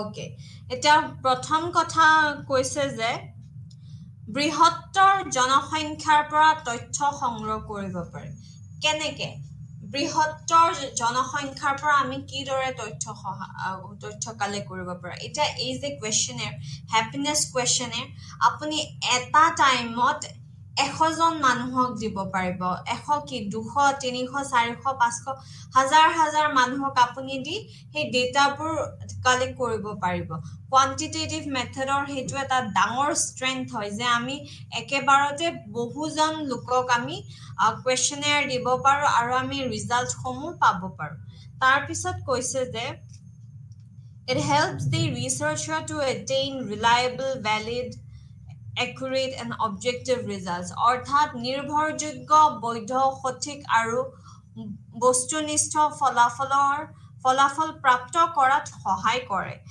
কৈছে যে ৰিলায়েবল হ'বলে তাৰপিছত ভ্যালিড হ'বলে একুৰেট হ'বলে এক্সাক্ট হ'বলে যে ইহঁতৰ হ্যাপিনেছ আছে নে নাই সেই আছে নে নাইটো ওলাবলে একদম একুৰেট ৰিজাল্ট দিব লাগিব যে নাই হ্যাপিনেছ বা আছে হ্যাপিনেছ সেই বস্তুটো একুৰেটলি আমাক দিব পাৰিব লাগিব আৰু দিব পাৰে যেতিয়া আমি কোয়ান্টিটেটিভ ৰিসাৰ্চ কৰো আমাক দিব পাৰে ৰিজাল্টটো এক্স্যাক্টলি তাৰ পিছত কোৱা হৈছে যে it provides an opportunity to replicate and design similar studies এতিয়া কথা হৈছে যে আমি যি পদ্ধতিৰে কৰিছো হেৰিটো ৰিসাৰ্চটো সেই পদ্ধতিৰে আন কোনোবাই কৰিও exact results আমাৰৰে ওলাব পাৰে আমি ঠিকে ৰিজাল্ট ওলাইছো নে নাই হেতু বেলেগে আমাৰ ভেৰিফাই কৰি চাব পাৰে বা আকৌ যদি আন কোনোবাইও কৰে তেতিয়া হলে আমাৰৰে সেম ৰিজাল্ট পাব পাৰে কাৰণ কি পদ্ধতিটো একে যে আমি টপিকটো ভাবিলো কোৱেশ্চন ৰিসাৰ্চ কোৱেশ্চনটো ভাবিলো তাৰ পিছত আমি ৰিভিউ অফ লিটাৰেচাৰ কৰিলো তাৰপিছত স্কেল লৈ মেলি আমি যেতিয়া দি চাও তো হ্যাপিনেছ আছে নে নাই অসমৰ ল'ৰা ছোৱালীৰ মাজত সেইখিনি আমি যদি মই নাই বুলি পাইছো তেতিয়াহ'লে আন এজন ৰিচাৰ্চাৰেও নাই বুলি পাব কাৰণ কি কোৱান্টিটেটিভ মেথডত আমি এক্স্যাক্টলি সেম ধৰণৰ আমি প্ৰচিডিউৰ ফলো কৰো মেথডোলজি যিটো পাৰ্ট হয় সেইটো সাংঘাতিক ষ্ট্ৰং আৰু স্পেসিফিক প্ৰিসাইজ হয় যেতিয়া আমি কোৱান্টিটেটিভ ষ্টাডিত আমি ব্যৱহাৰ কৰো তাৰ পিছত কৈছে যে নিয়ন্ত্ৰিত পৰিবেশৰ অধীনত পৰীক্ষা কৰাৰ সুযোগ প্ৰদান কৰে আমি এক্সপেৰিমেন্ট কৰিব পাৰো আৰু ল্যাবৰেটৰীত যেতিয়া আমি এক্সপেৰিমেন্ট কৰো বা ল্যাবৰেটৰীত আমি যেতিয়া কোৱেশ্চনেয়াৰ আমি এডমিনিস্টাৰ কৰো যে আহক আমাৰ ল্যাবৰেটৰীলে আহক বহক তাৰ পিছত কোড বহিব লাগিব কেনেকে টিক মাৰ্ক কৰিব লাগিব নে ক্ৰছ চিন দিব লাগিব কি দিব লাগিব গুটেখিনি গাইডেন্স দি মেলি আমি যেতিয়া এডমিনিস্টাৰ কৰো কোৱেশ্চনেয়াৰখন তেতিয়া কি হয় তেতিয়া আমাৰ সঠিক ৰিজাল্টছবোৰ ওলাই তাৰ পিছত কৈছে যে সংগঠিত প্ৰশ্ন ব্যৱহাৰ কৰা হয় আৰু যিবোৰ প্ৰশ্ন হয় সেইবোৰ আগৰ পৰা নিৰ্ধাৰিত কৰা হয় এনেকুৱা নহয় যে মোৰ মন গৈছে সেই কাৰণে মই সুধিছো তোমাৰ ঘৰত ভালনে তুমি এতিয়া তোমাৰ জীৱনটো সুখৰ নে এনেকে তেনেকে নহয় বস্তুবোৰ আগতে মই কি ইনষ্ট্ৰাকচন দিম কি কথা কম তাৰ পিছত কোৱেশ্চনেয়াৰ কোনখন দিম কিমান সময় নিদিম গুটেখিনি বস্তু আমাৰ প্ৰি ডিটাৰমাইন থাকে আগৰ পৰাই বস্তুবোৰ ঠিক কৰি থোৱা থাকে এতিয়া আমি যাম লিমিটেশনছলৈকে অৰ্থাৎ আমাৰ সীমাবদ্ধতা সমূহ কি হয় এই মেথডটোৰ কোৱান্টিটেটিভ মেথডৰ সেয়া আমি চামগে এতিয়া কৈছে যে ইট ল্যাক্স কন্টেক্সচুৱেল ডিটেইলছ প্ৰাসংগিক তথ্যৰ অভাৱ কাৰণ কি আমি এক্সপ্লেইন কৰিব নোৱাৰো আমাৰ পুৰা সেই কাট টু কাট নিউমেৰিক ডেটা যে হ্যাপিনেস আছে নে নাই ইয়েস নে নো আছে যদি 0.05 ৰ ভিতৰত আমাৰ আহিছে সিগনিফিকেন্স লেভেল তেতিয়া হলে ওকে ঠিক আছে হ্যাপিনেস আছে আমি আমাৰ নাল হাইপোথিসিসটো আমি ৰিজেক্ট কৰি ফেলে আমি সিগনিফিকেন্ট আমি অল্টাৰনেটিভ হাইপোথিসিসটো আমি একসেপ্ট কৰিছো তেনেকুৱা ধৰণৰ কথা একদম কাট টু কাট কথা ইয়াতে বহলাবলে একো নাই তাৰ পিছত কৈছে যে পৰিসাংখ্যিক পদ্ধতি সীমাবদ্ধ এটা কথা হৈছে যে the research is limited to statistical approach গতিকে যেহেতু আমি statistics ব্যৱহাৰ কৰিহে ultimately ৰিজাল্টটো পাম গতিকে আমি ডিসকভাৰীটোৰ ইমান একো এক্সপ্লেইন কৰিব নোৱাৰো সেইটো কথাটো বুজাইছে তাৰ পিছত কৈছে যে যেহেতু আমাৰ কোৱেশ্চনছবোৰ আগৰ পৰা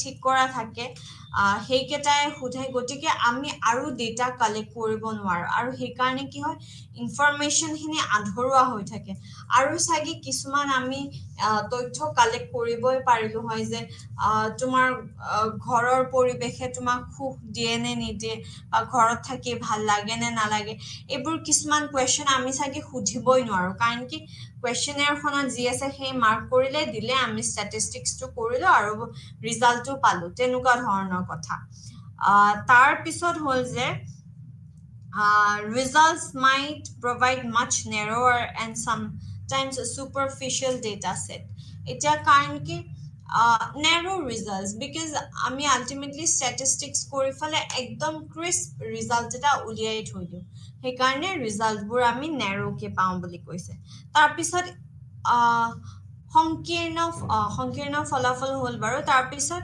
গভীৰ জ্ঞান কম কাৰণ কি আমি ইন ডেপথ নলেজলৈকে নাযাওঁ যেনেকে আমি কেস ষ্টাডি কৰো আৰ্কাইভেল ৰিসাৰ্চ কৰো সেইবোৰত যেনেকে পুৰা আমি সোমাই যাওঁ লংগিটিউডিনেল ৰিসাৰ্চ এইবোৰত যেনেকে আমি বহু বছৰ ধৰি বা বহু মাহ ধৰি আমি কন্টিনিউয়াস ৰিসাৰ্চ কৰি থাকো ডেটা উলাই থাকো সেই ইন ডেপথ যেটো ডেটা কালেকশনৰ প্ৰসেসটো আছে হেতু ইয়াতে পোৱা নাযায়গে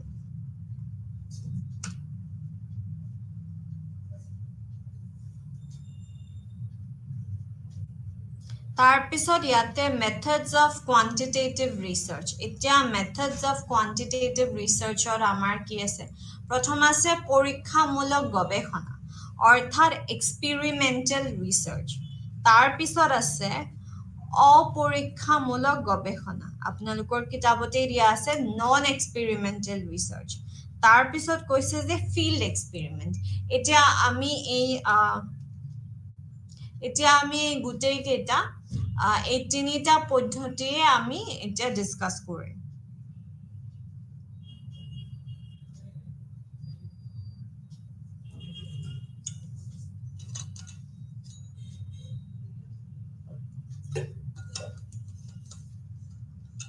এতিয়া প্ৰথম কথাটো কৈছে যে এক্সপেৰিমেন্টাল ৰিসাৰ্চত আমি ম্যানিপুলেট কৰিব পাৰো ডেফিনেটলি কফিৰ খলনি ধৰি লওক আমি যদি এতিয়া ৰেড বুল চাওঁ ৰেড বুলে আমাৰ কনসেন্ট্ৰেশন লেভেলটো বঢ়াই নে নবঢ়াই তো আমি এটা গ্ৰুপক ৰেড বুল দিয়া নাই এটা গ্ৰুপক আমি চেনি পানী দিছো আৰু আনটো গ্ৰুপক ৰেড বুল দিছো তো সেই আমি এক্সপেৰিমেন্ট কৰি চাব পাৰো যে কাৰ টোপনি বেছি লাগিছে আৰু কাৰ টোপনি লাগা নাই বা কাৰ কনসেন্ট্ৰেশন লেভেল বেছি হৈ আছে আৰু কাৰ কনসেন্ট্ৰেশন লেভেল কম হৈ আছে আমি এই যেটো ইন্ডিপেন্ডেন্ট ভেৰিয়েবল আছে বা যেটো কি কও স্বতন্ত্ৰ চলক যেটো আছে সেই ইন্ডিপেন্ডেন্ট ভেৰিয়েবলটো প্ৰেডিক্টৰ ভেৰিয়েবল বুলি কোৱা হয় আমি ম্যানিপুলেট কৰিব পাৰো ৰিসাৰ্চটো যেনে ধৰণে লাগে ৰিজাল্টটো লাগে সেই বেসিছত আমি ম্যানিপুলেট কৰিব পাৰো তাৰ পিছত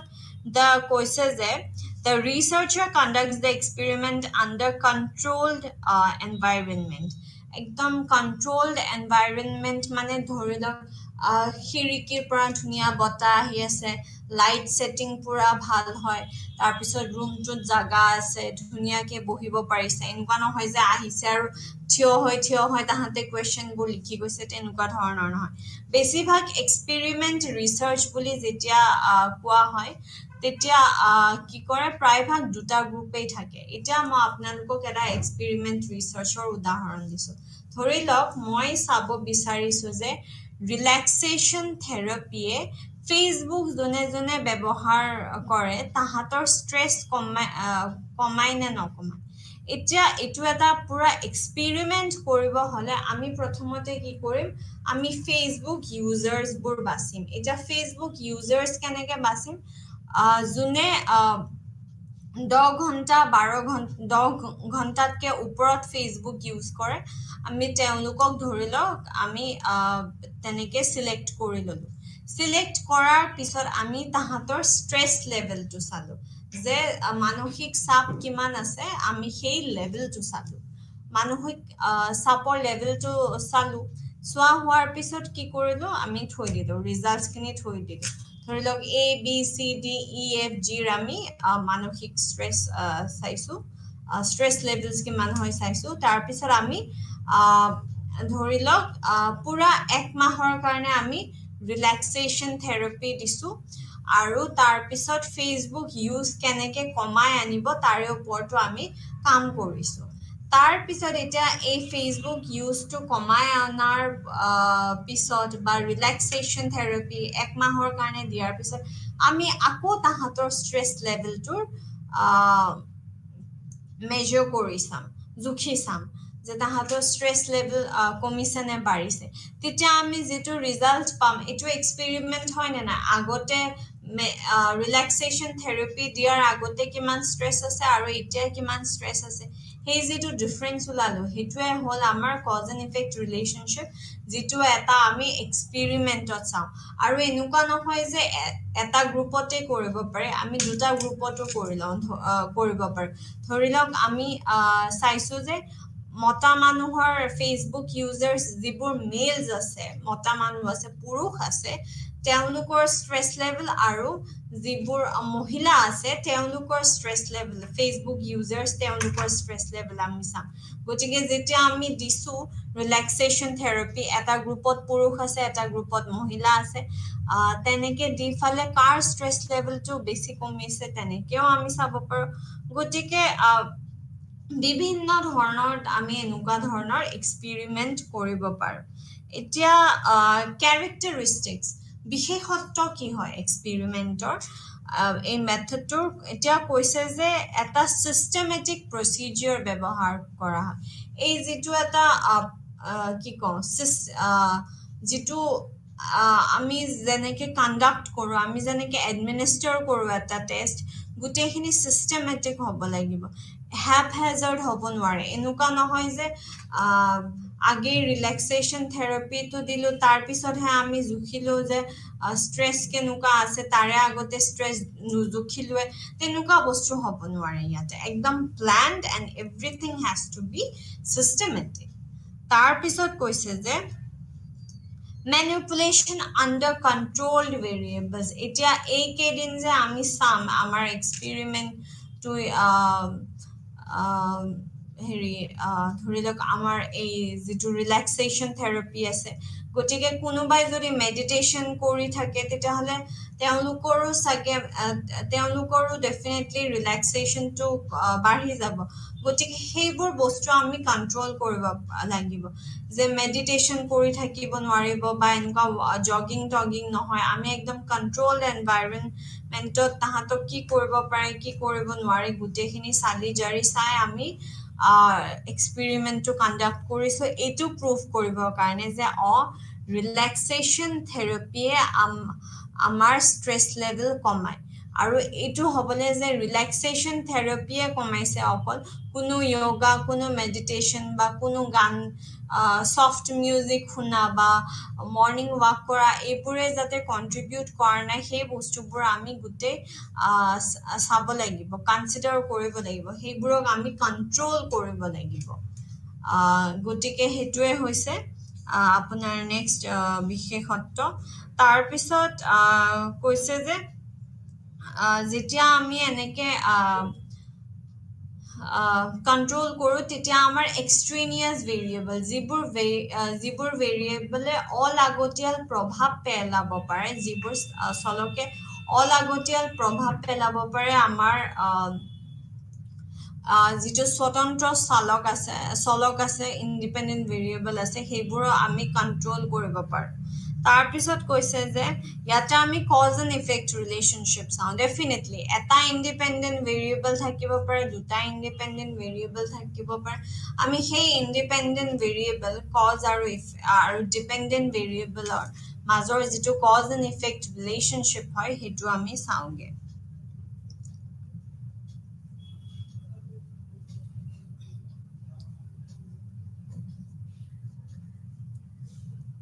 আৰু এটা কথা হ'ল যে চেম্পল ৰেণ্ডমাইজেশ্যন দি ইয়াতে আমি চিলেক্ট কৰিব পাৰোঁ ধৰি লওক আমি যে এই যে কফি দিছোঁ এতিয়া কোনে কফি পাব কোনে কফি নাপায় সেইটো আমি ৰেণ্ডমলি আমি ডিষ্ট্ৰিবিউট কৰি দিওঁ এতিয়া এনেকুৱা নহয় যে মোৰ ফ্ৰেণ্ড প্ৰীতি আছে মোৰ ফ্ৰেণ্ড স্নেহা আছে সেইকাৰণে মই তাহাঁতক কফি খোৱা গ্ৰুপটোত দিম তেনেকুৱা নহয় এনেকে নাম্বাৰিং দি দিলে হ'ল যে যাৰ তাতে 1 পৰে যাৰ তাতে 1 3 অড নাম্বাৰছবোৰ সব হেৰিত পৰি গ'ল আপোনাৰ কফি থকা গ্ৰুপটোত বা ধৰি লওক এটা বাতি আছে বাতিত এনেকে control group experiment group control group experiment itchy এনেকে লিখি দিছোঁ তাৰপিছত যোনে উঠাইছে যাৰ ভাগত ই পৰিছে সি এটা গ্ৰুপত যাৰ ভাগত চি পৰিছে সি এটা গ্ৰুপত তেনেকে গ্ৰুপবোৰ আমি ৰেণ্ডমলি ডিভাইড কৰিব পাৰোঁ কিন্তু ইয়াৰে কি হয় ইয়াৰে এক্সটাৰ্নেল ভেলিডিটি যিটো আছে সেইটো চব চিটুৱেশ্যনত এক্সটাৰ্নেল ভেলিডিটিটো কম এক্সপেৰিমেণ্টেল ৰিচাৰ্চ যিটো আছে তাৰে এক্সটাৰ্নেল ভেলিডিটি এইকাৰণে কম কাৰণ কি আমি এটা কণ্ট্ৰল এনভাইৰনমেণ্টত কৰি আছোঁ সেইটো আমি যিটো এটা নৰ্মেল এনভাইৰনমেণ্টত নৰ্মেল পৰিৱেশত মানুহে যেনেকে ফাংচনিং কৰে তাতে চাগে ইমান তাৰে লগত ৰিজাল্টটো আমি ইমান মিলাব নোৱাৰিব পাৰোঁ কাৰণ কি যেতিয়া লেবৰেটৰীত কৰা হয় বা এটা এক্সপেৰিমেণ্ট বুলি কৰোৱা হয় তাৰে চিৰিয়াছনেছটো বহুত বেলেগ হয় অন্য এটা এনভাইৰনমেণ্টত থকাতকে তাৰপিছত আমি আহিম অপৰীক্ষামূলক গৱেষণা এটা অপৰীক্ষামূলক গৱেষণা কি হৈছে ইয়াতে কৈছে যে as the name reflects the research lacks the required condition of experimental research এটা experimental research কৰিব গলে অৰ্থাৎ পৰীক্ষামূলক গৱেষণা কৰিব গলে যি আমাৰ procedures লাগে বা যি আমি steps লওঁ এটা সঠিক ৰিজাল্ট পাবলৈ সেই বস্তুখিনি নাথাকে এতিয়া ইয়াতে কৈছে যে আমি ইয়াত ইণ্ডিপেণ্ডেণ্ট ভেৰিয়েবলক মেনুপুলেট কৰিব নোৱাৰোঁ কাৰণ কি বস্তুটো ঘটনাটো অলৰেডি হৈ গৈছে এতিয়া এইটো ধৰি লওক কেনেকুৱা ধৰণৰ আমি কি ধৰণৰ ৰিচাৰ্চত খাপ খাব এতিয়া ধৰি লওক ভূমিস্খলন ঠিক আছে লেণ্ডশ্লাইড হৈছে তো লেণ্ডশ্লাইডত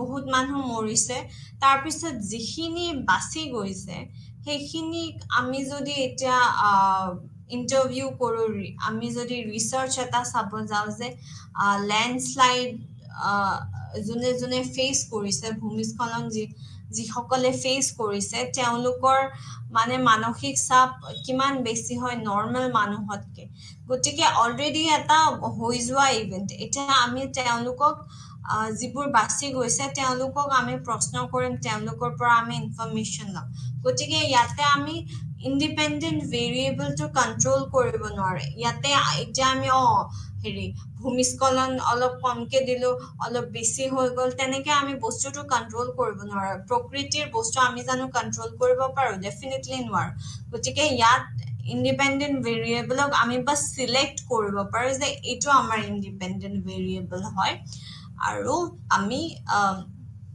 তাৰ ইফেক্টটো এনজাইটি কিমান হৈছে এনজাইটি কিমানখিনি ডেভেলপ কৰিছে যোনে যোনে লেণ্ডশ্লাইড ফেচ কৰিছে কম্পেয়াৰ্ড টু যোনে যোনে লেণ্ডশ্লাইড ফেচ কৰা নাই সেই বস্তুটো আমি চাব হ'লে ইয়াতে আমি মেনুপুলেট কৰিব নোৱাৰো এতিয়া কথা হ'ল যে ইয়াৰে কিছুমান কেৰেক্টাৰিষ্টিক্স আছে বিশেষত্ব আছে ডেফিনেটলি থাকিব এতিয়া প্ৰথম বিশেষত্বটোৱে হৈছে যে ইণ্ডিপেণ্ডেণ্ট ভেৰিয়েবলক আমি মেনুপুলেটো কৰিব নোৱাৰো আৰু আমি কণ্ট্ৰলো কৰিব নোৱাৰো ডেফিনেটলি তাৰপিছত কৈছে যে randomization cannot be used এতিয়া আমি যেহেতু ভূমিস্খলন ফেচ কৰা মানুহকে আমি ল'ব বিচাৰিছো ইয়াতে আমি randomization কেনেকৈ কৰিম আমি সেই পাৰ্টিকুলাৰ গ্ৰুপটোকে ল'ব লাগিব সেই পাৰ্টিকুলাৰ গ্ৰুপটোকে চাব লাগিব তাৰপিছত এক্সটাৰ্নেল ভ্যালিডিটি হাই থাকে ডেফিনেটলি আমি জেনাৰেলাইজ ধুনীয়াকে কৰিব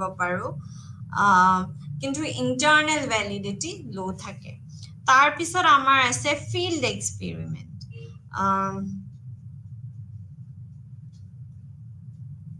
ফিল্ড এক্সপেৰিমেন্টত কি হয় আমি ফিল্ডত গৈ ফালে অবজাৰ্ভ কৰিছো লক্ষ্য কৰিছো এতিয়া ধৰি লওক হস্পিটেলৰ ৰোগীবোৰে কেনেকুৱা ধৰণৰ আচৰণ কৰে সেই বস্তুটো যদি আমি চাব লাগে বুজিব লাগে তেতিয়াহ'লে আমি হস্পিটেল এখনত গৈ ফালে আমি চাম কি কৰি আছে কি কৰা নাই তেনেকুৱা ধৰণৰ কথা তাৰপিছত এতিয়া ইয়াৰে কেৰেক্টাৰিষ্টিক্স সমূহ কি হ'ব বা বিশেষত্ব সমূহ কি হ'ব কথা হৈছে যে প্ৰথমটো researcher can manipulate the independent variable ইয়াতে ম্যানিপুলেশন সম্ভৱ হেৰফেৰ সম্ভৱ হয় তাৰপিছত কিন্তু কন্ট্ৰলটো ইমান বেছি নহয় কাৰণ কি আমি যেহেতু এটা বাহিৰা নেচাৰেল সেটিংত মানুহবোৰে কেনেকুৱা আচৰণ দেখাই চাইছো গতিকে তাতে আমি কন্ট্ৰল ইমান কৰিব নোৱাৰো আমি যি অবজাৰ্ভ কৰিছো সেই বস্তুটোৱে আমি গ্ৰহণ কৰিব লাগিব তাৰপিছত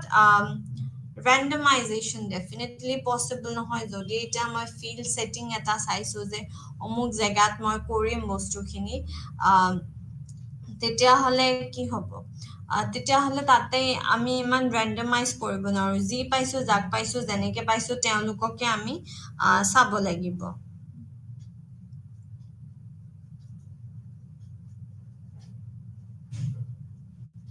এতিয়া আমি ডিফারেন্স সমূহ চাই লম ল্যাবৰেটৰী এক্সপেৰিমেন্টত কি হয় কন্ট্ৰোলড সেটিংত হয় কিন্তু ফিল্ড এক্সপেৰিমেন্টত কি হয় ইমান কন্ট্ৰোল আমাৰ নাথাকে তাৰ পিছত ফিল্ড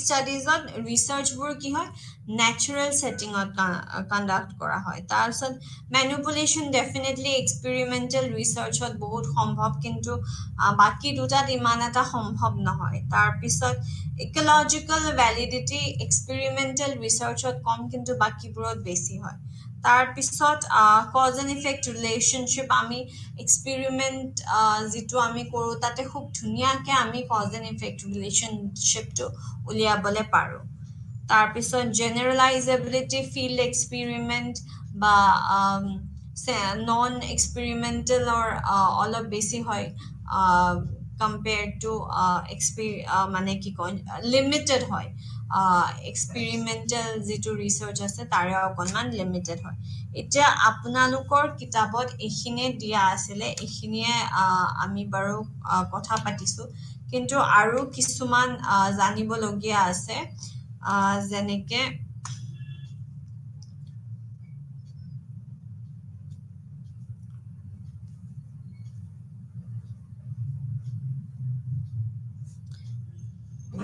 যেনেকে এক্সপেৰিমেণ্টেল ডিজাইনৰ আগত আৰু এটা প্ৰি এক্সপেৰিমেণ্টেল ডিজাইন বুলিও আছে এতিয়া প্ৰি এক্সপেৰিমেণ্টেল ডিজাইন হ'ল তিনি প্ৰকাৰৰ প্ৰথমটো হ'ল ওৱান শ্বট কেছ ষ্টাডি তাৰপিছত আছে one group pre test post test আৰু ষ্টেটিক গ্ৰুপ কম্পেৰিজন এতিয়া ওৱান শ্বট কেছ ষ্টাডিত কি হয় ওৱান শ্বট কেছ ষ্টাডিত ধৰি লওক আমি মাইণ্ডফুলনেছ মেডিটেশ্যন দিছোঁ এটা ছিংগল গ্ৰুপক তাৰপিছত ইয়াতে একো কণ্ট্ৰল গ্ৰুপ নাই বাছ আমি কেইটামান মানুহ 10জনমান মানুহ গোটাইছোঁ আৰু আমি মাইণ্ডফুলনেছ মেডিটেশ্যন আমি দিছোঁ দি পেলাই আমি চাইছোঁ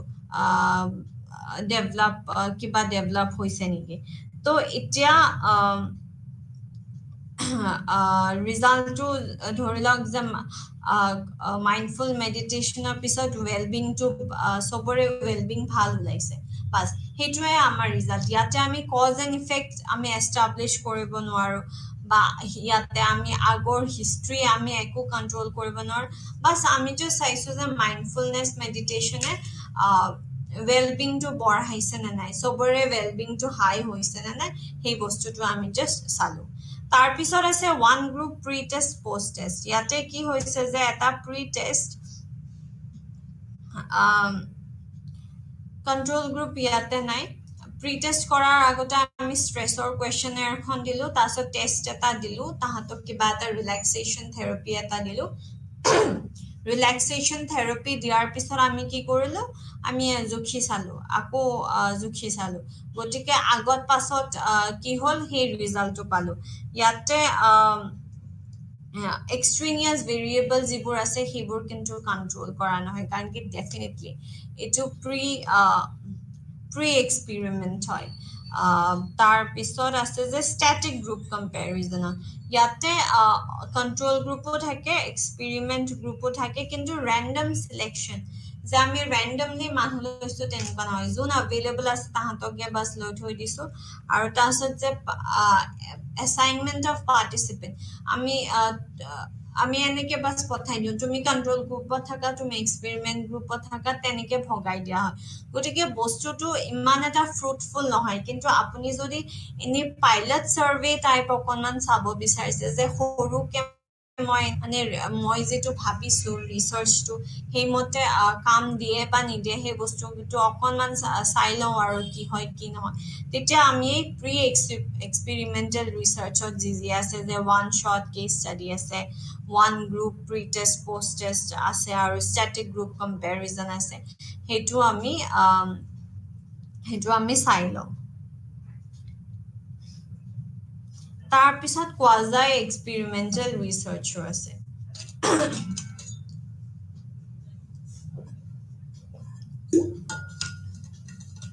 কোৱাজাই এক্সপেৰিমেণ্টেল ৰিচাৰ্চৰ এটা মূল বস্তু হ'ল যে ইয়াতে আমি ৰেণ্ডমলি এছাইন কৰিব নোৱাৰোঁ গতিকে ধৰি লওক মই এটা টেকনিক এটা ওলাইছোঁ টেকনিকটো ধৰি লওক দুটা গ্ৰুপক দিব লাগে নহয় পঢ়োৱা এটা টেকনিক এটা নতুন ট্ৰিক এটা বিচাৰি পাইছোঁ আৰু সেইটো ইফেক্টিভ হয় নে নহয় মই চাব বিচাৰিছোঁ গতিকে মই ক্লাছ 9ৰ বাচ্চাকেইটাক সেই টেকনিকটো দিছোঁ আৰু ক্লাছ 8ৰ বাচ্চাকেইটাক লৈছোঁ সেই টেকনিকটো দিয়া নাই গতিকে ইয়াতে কি হ'ল যদিও 9 আৰু 8 আৰু 9 অলমষ্ট একেই হয় কিন্তু মানে টেকনিকটো সঁচা এফেক্টিভ হয় নে নহয় আমি বাৰু গমো পালোঁ কিন্তু সেই গ্ৰুপছ কেইটা মেচ নহয় ন এক বছৰ যেতিয়া আমি ডাঙৰ হৈ যাওঁ তেতিয়া আমাৰ বহুখিনি মেচুৰিটি লেভেল আহি যায় গতিকে মেচুৰেশ্যন আমাৰ কন্ট্ৰোল নহয় হিষ্ট্ৰী আমাৰ কন্ট্ৰোল নহয় তাৰপিছত কজ এণ্ড ইফেক্ট ৰিলেশ্যনশ্বিপটোত আমি তেনেকে এষ্টাব্লিছ কৰিব নোৱাৰো কাৰণ কি 8ৰ বাচ্চাকেইটাক টেকনিকটো দিয়া নাই 9ৰ বাচ্চাকেইটাক দিছো 9ৰ কেইটা চাগে অলৰেডি স্মাৰ্টে হয় কাৰণ কি তাহাঁতে ডাঙৰ হৈ গৈছে 8ৰ কেইটা আৰু শিকিবলৈকে বাকী আছে গতিকে তাহাঁতৰ এনেও ৰিজাল্টটো বেয়া আহিব পাৰে 9ৰ গতিকে আমি ক'ব নোৱাৰো যে আমাৰ যেটো টেকনিক ব্যৱহাৰ কৰিছো আমি টিচিংৰ কাৰণে হেতু কাৰণে ভাল হৈছে এইবোৰ হৈছে কোৱালিফাই এক্সপেৰিমেন্টেল ৰিসাৰ্চ তাৰপিছত কোৱাজাই এক্সপেৰিমেন্টেল ৰিসাৰ্চৰ কিছুমান টাইপস আছে যেনেকে নন ইকুইভেলেন্ট গ্ৰুপ ডিজাইন ডেফিনেটলি যেতিয়া একে গ্ৰুপ কেইটা একে নহয় ধৰি লওক মই এটা কোম্পানীত চাব গৈছো যে ষ্ট্ৰেছ লেভেল কিমান আছে ধৰি লওক মই সেই মাইণ্ডফুলনেছ মেডিটেশ্যনটো দিছো আৰু ষ্ট্ৰেছ লেভেলটো চাব বিচাৰিছো তেতিয়া কি হ'ব মই ডে শিফট আৰু নাইট শিফট দিছো এতিয়া ডে শিফট আৰু নাইট শিফটৰ ষ্ট্ৰেছ লেভেল বহুত বেলেগ বেলেগ ধৰণৰ হ'ব পাৰে গতিকে কাম দি ফালে গতিকে সৰি মাইণ্ডফুল মেডিটেশ্যন দি ফালে কাৰ ষ্ট্ৰেছ কম কাৰ ষ্ট্ৰেছ বেছি সেই বস্তুটো চালেও ইমান এটা লাভ নহ'ব নন ইকুইভেলেন্ট আছে তাৰপিছত ৰিগ্ৰেশ্যন ডিছকণ্টিনিউটি ইয়াতে কি হয় এটা ক্ৰাইটেৰিয়া থাকিব যে 50% পোৱা মানুহকেইটাকহে মই স্পেচিয়েল টেকনিকেদি পঢ়াম কিন্তু 50%ৰ তলত আহাবোৰক মই নপঢ়াম গতিকে এটা মানে ক্ৰাইটেৰিয়া এটা সেট কৰি দিয়া বস্তু থাকে তাৰপিছত টাইম সিৰিজ ডিজাইন আছে আমি অবজাৰ্ভ কৰি আছো এটা গ্ৰুপত তাৰপিছত আমি হঠাৎকে ট্ৰিটমেন্ট এটা দি দিলো আমি মাইণ্ডফুলনেছ মেডিটেশ্যনটো ধৰি লওক দি দিলো তাৰপিছত আকৌ অবজাৰ্ভ কৰিম ঠিকে চলি আছে নে নাই এইটো এটা ডিজাইন হয় তাৰপিছত ট্ৰু এক্সপেৰিমেন্ট যেটো হয় বা আমাৰ এক্সপেৰিমেন্ট ডিজাইন যেটো আছে তাতে টাইপস অফ অৰ্ডাৰ থাকে টাইপস অফ অৰ্ডাৰ যেনেকে প্ৰেক্টিস ইফেক্ট কাৰণ কি আমি বাৰংবাৰ যদি এক্সপেৰিমেন্ট এটা কৰাই থাকো তেতিয়াহলে প্ৰেক্টিস ইফেক্ট আহিব পাৰে হেতু এটা এইবোৰ টাইপস অফ ইফেক্ট অৰ্ডাৰৰ ভিতৰত পৰিব তাৰপিছত ফেটিগ ইফেক্ট এটা ধৰি লওক এক্সপেৰিমেন্ট এইমাত্ৰ কৰি উঠিছো আকৌ এক্সপেৰিমেন্ট কৰিবলৈ দিছে তেনেকুৱা ধৰণৰ সিচুৱেচন হলেও আমি ভাগৰি যাওঁগে তাৰপিছত বৰ্ডম এফেক্ট ডেফিনেটলি আমাক যদি এটা কামে বাৰংবাৰ কৰিব দি থাকে তেতিয়াহলে আমি বৰটো হমেই তাৰপিছত ক্যাৰি ওভাৰ এফেক্টস এটা ধৰি লওক এটা এক্সপেৰিমেন্ট মই কৰি অকনমান কিবা কিবি এক্সপেৰিয়েন্স পাইছো হয় কি নহয় গতিকে সেই এক্সপেৰিয়েন্সটো মই আন এটা টেষ্টত ব্যৱহাৰ কৰিবলৈও পাৰো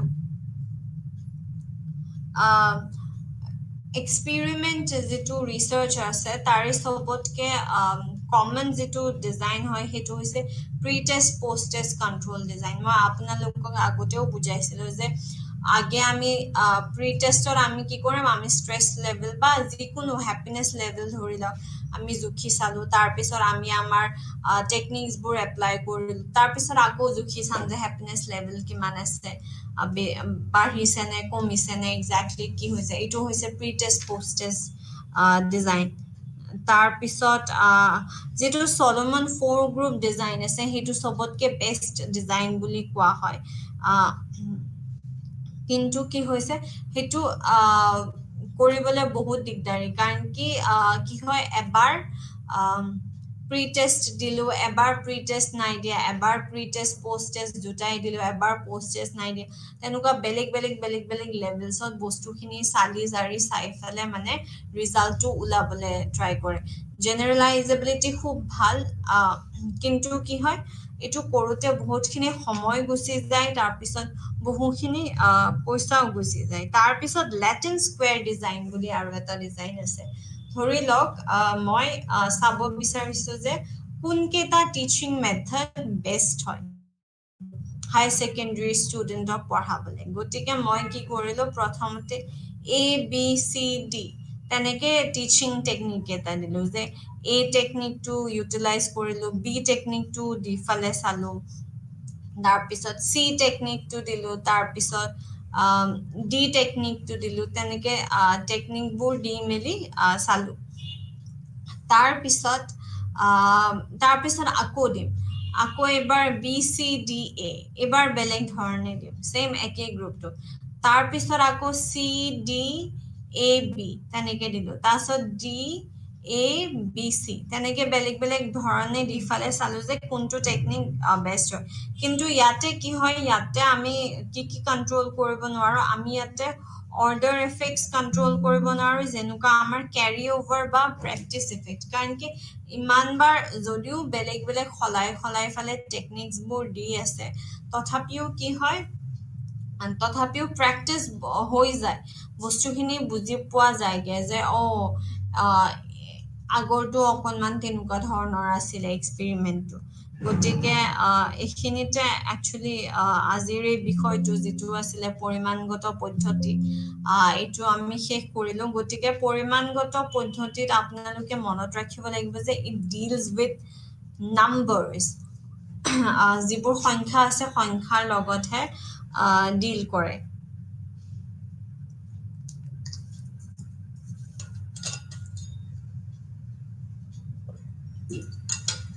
গতিকে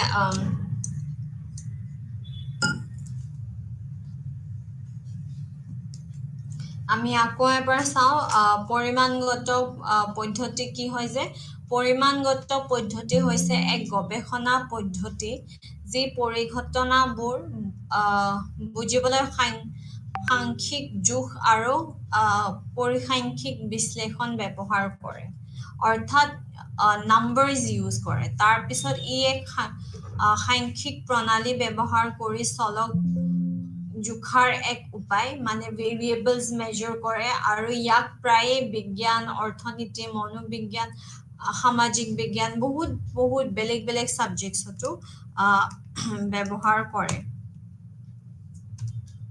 তাৰপিছত কথা হৈছে যে পৰিমাণগত পদ্ধতিৰ বিশেষত্বসমূহ, কেৰেক্টাৰিষ্টিক্সসমূহ হ'ল যে স্পষ্টভাৱে নিৰ্ধাৰিত গৱেষণা প্ৰশ্নসমূহ, কুৱেশ্যনছবোৰ অলৰেডি আমাৰ ৰেডি থাকিব লাগিব। তাৰপিছত প্ৰতিনিধিত্বমূলক নমুনা, ৰিপ্ৰেজেণ্টেটিভ চেম্পল হ'ব লাগিব। তাৰপিছত চলকৰ হেৰফেৰ, অৰ্থাৎ আমি যিটো স্বতন্ত্ৰ চলক আছে বা যিটো আমি ইণ্ডিপেণ্ডেণ্ট ভেৰিয়েবল বুলি কওঁ, সেইটো আমি কণ্ট্ৰলো কৰিব পাৰিব লাগিব আৰু মেনিপুলেটো কৰিব পাৰিব। কণ্ট্ৰল এজ ইন চলকসমূহক আমি নিয়ন্ত্ৰণো কৰিব পাৰিব লাগিব। তাৰপিছত আছে যে তথ্য সংগ্ৰহৰ বাবে ব্যৱহৃত সংগঠিত আৰু মানক সঁজুলি, আমি ষ্টেণ্ডাৰ্ডাইজড টুল ইউজ কৰিব লাগিব, যাতে আমি কোৱান্টিটেটিভ ৰিচাৰ্চটো আমি কণ্ডাক্ট কৰিব পাৰোঁ। তাৰপিছত ৰিলায়েবিলিটি আৰু ভেলিডিটি চাব লাগিব, যে আমি যি বস্তু যেনেকৈ কৰি গৈ আছোঁ বা যি কুৱেশ্যনেৰ ব্যৱহাৰ কৰি গৈ আছোঁ, সেয়া নিৰ্ভৰযোগ্য আৰু বৈধ হয় নে নাই। তাৰপিছত সাধাৰণীকৰণ, আমি জেনেৰেলাইজ কৰিব পাৰিব লাগিব। তাৰপিছত ইয়াৰে শক্তি বা ইয়াৰে প্লাছ পইণ্টছ কি হয়, যে বৃহত্তৰ জনসংখ্যাৰ পৰা তথ্য সংগ্ৰহ কৰিব পাৰোঁ। ডেফিনেটলি এটা টাইমতে আমি কুৱেশ্যনেয়াৰ্ছ আমি যদি ইমেইল কৰি দিওঁ বা হোৱাটছএপৰ যোগেদি দিওঁ বা নিজেই দিওঁ, এটা ঠাইতে একদম 100-200 মানুহক আমি দিয়ে দিব পাৰিম কুৱেশ্যনেয়াৰ কেইখন। তাৰপিছত ডেফিনেটলি নিৰ্ভৰযোগ্য, বৈধ, সঠিক আৰু বস্তুনিষ্ঠ ফলাফল প্ৰাপ্ত কৰাত সহায় কৰে। একদম একুৰেট ৰিজাল্টছ পাবলৈ আমাক বহুতখিনি সহায় কৰে। অলমষ্ট আমি 95% আমি ক'ব পাৰোঁ যে 95% আমাৰ ৰিচাৰ্চটো কাৰেক্ট হৈছে। একচুৱেলি কি হয়, 99% বা 100% চায়েন্সে ধৰে, কিন্তু ছ'চিয়েল চায়েন্সৰ যিবোৰ ছাবজেক্ট আছে সেইবোৰে 95% ধৰে। তাৰপিছত কোৱা হৈছে যে নিয়ন্ত্ৰিত পৰিৱেশৰ অধীনত পৰীক্ষা কৰাৰ সুযোগ প্ৰদান যাতে কৰে, কণ্ট্ৰলড এনভাইৰনমেণ্টৰ আণ্ডাৰত কৰিব লাগিব। তাৰপিছত সংগঠিত প্ৰশ্ন ব্যৱহাৰ কৰে, আগতে ষ্ট্ৰাকচাৰ কৰা ধুনীয়াকৈ আমি কুৱেশ্যনেয়াৰ ব্যৱহাৰ কৰিব লাগিব। তাৰপিছত কৈছে যে এতিয়া লিমিটেশ্যনছো কিছুমান আছে। কি লিমিটেশ্যনছ আছে, যেনে প্ৰাসংগিক তথ্যৰ অভাৱ, তাৰপিছত আছে পৰিসংখ্যিক পদ্ধতিৰ সীমাবদ্ধ লিমিটেশনস বহুতখিনি আছে কনটেক্সচুৱেল নহয় আমি বহুত বেছি বহলাই বা ইনডেপথ নলেজ আমি ইয়াতে পাব নোৱাৰো যেনেকে আছে ইয়াতে গভীৰ জ্ঞান বহুতখিনি কম কাৰণ কি আমি বাস ডেটা ইয়েস নো বা 1 2 3 4 তাৰে কোন কিমান মাৰ্ক কৰিব সেই বস্তুখিনি বাস ললো ষ্টেটিষ্টিকেল এনালাইজ কৰিলো আমি আৰু আমি ৰিজাল্টটো পালো যে হ্যাপিনেস আছে নে নাই ওয়েল বিং আছে নে নাই কোৱালিটি অফ লাইফ আছে নে নাই তেনেকুৱা ধৰণৰ আমি ৰিজাল্ট পালো সেইখিনি বহুতখিনি সীমাবদ্ধ হয় তাৰপিছত সেইকাৰণে তথ্যবোৰ কি হয় সম্পূৰ্ণ নহয় কাৰণ কি আমি ইনডেপথ যিহেতু আমি কোৱালিটেটিভ ৰিচাৰ্চৰ দৰে যিহেতু আমি এটা ইনডেপথ নলেজ আমি ল'ব নোৱাৰো সেইকাৰণে তথ্যসমূহ সম্পূৰ্ণ নহয় তাৰপিছত আমি পৰিমাণগত পদ্ধতিসমূহো চাইছিলো যেনেকে পৰীক্ষামূলক গৱেষণা কি হয় অৰ্থাৎ এক্সপেৰিমেন্টাল ৰিসাৰ্চ কি হয় যেনেকে তাত কন্ট্ৰোল গ্ৰুপ এক্সপেৰিমেন্ট গ্ৰুপ থাকে বা এটা গ্ৰুপকে আমি pre test post test design কৰিও চাব পাৰো তাৰ পিছত অপৰীক্ষামূলক গৱেষণা যেনেকে ইয়াতে কোৱাজাই এক্সপেৰিমেন্টাল ৰিসাৰ্চ পৰিব তাৰপিছত কোৱাজাই এক্সপেৰিমেন্টাল বেলেগ বেলেগ ধৰণৰ যিবোৰ ৰিগ্ৰেশন কন্টিনিউটি এইবোৰ ডিসকন্টিনিউটি এনেকুৱা ধৰণৰ বেলেগ বেলেগ ডিজাইনছ বোৰ পৰিব তাৰপিছত ক্ষেত্ৰ গৱেষণা অৰ্থাৎ আমি ফিল্ড ষ্টাডি কৰো য'ত আমি ইমান কন্ট্ৰোল কৰিব নোৱাৰো ইণ্ডিপেণ্ডেন্ট ভেৰিয়েবলটো কিন্তু এটা সংখ্যালৈকে আমি ম্যানিপুলেট কৰি দিব পাৰো ফিল্ড এক্সপেৰিমেন্ট হলে গতিকে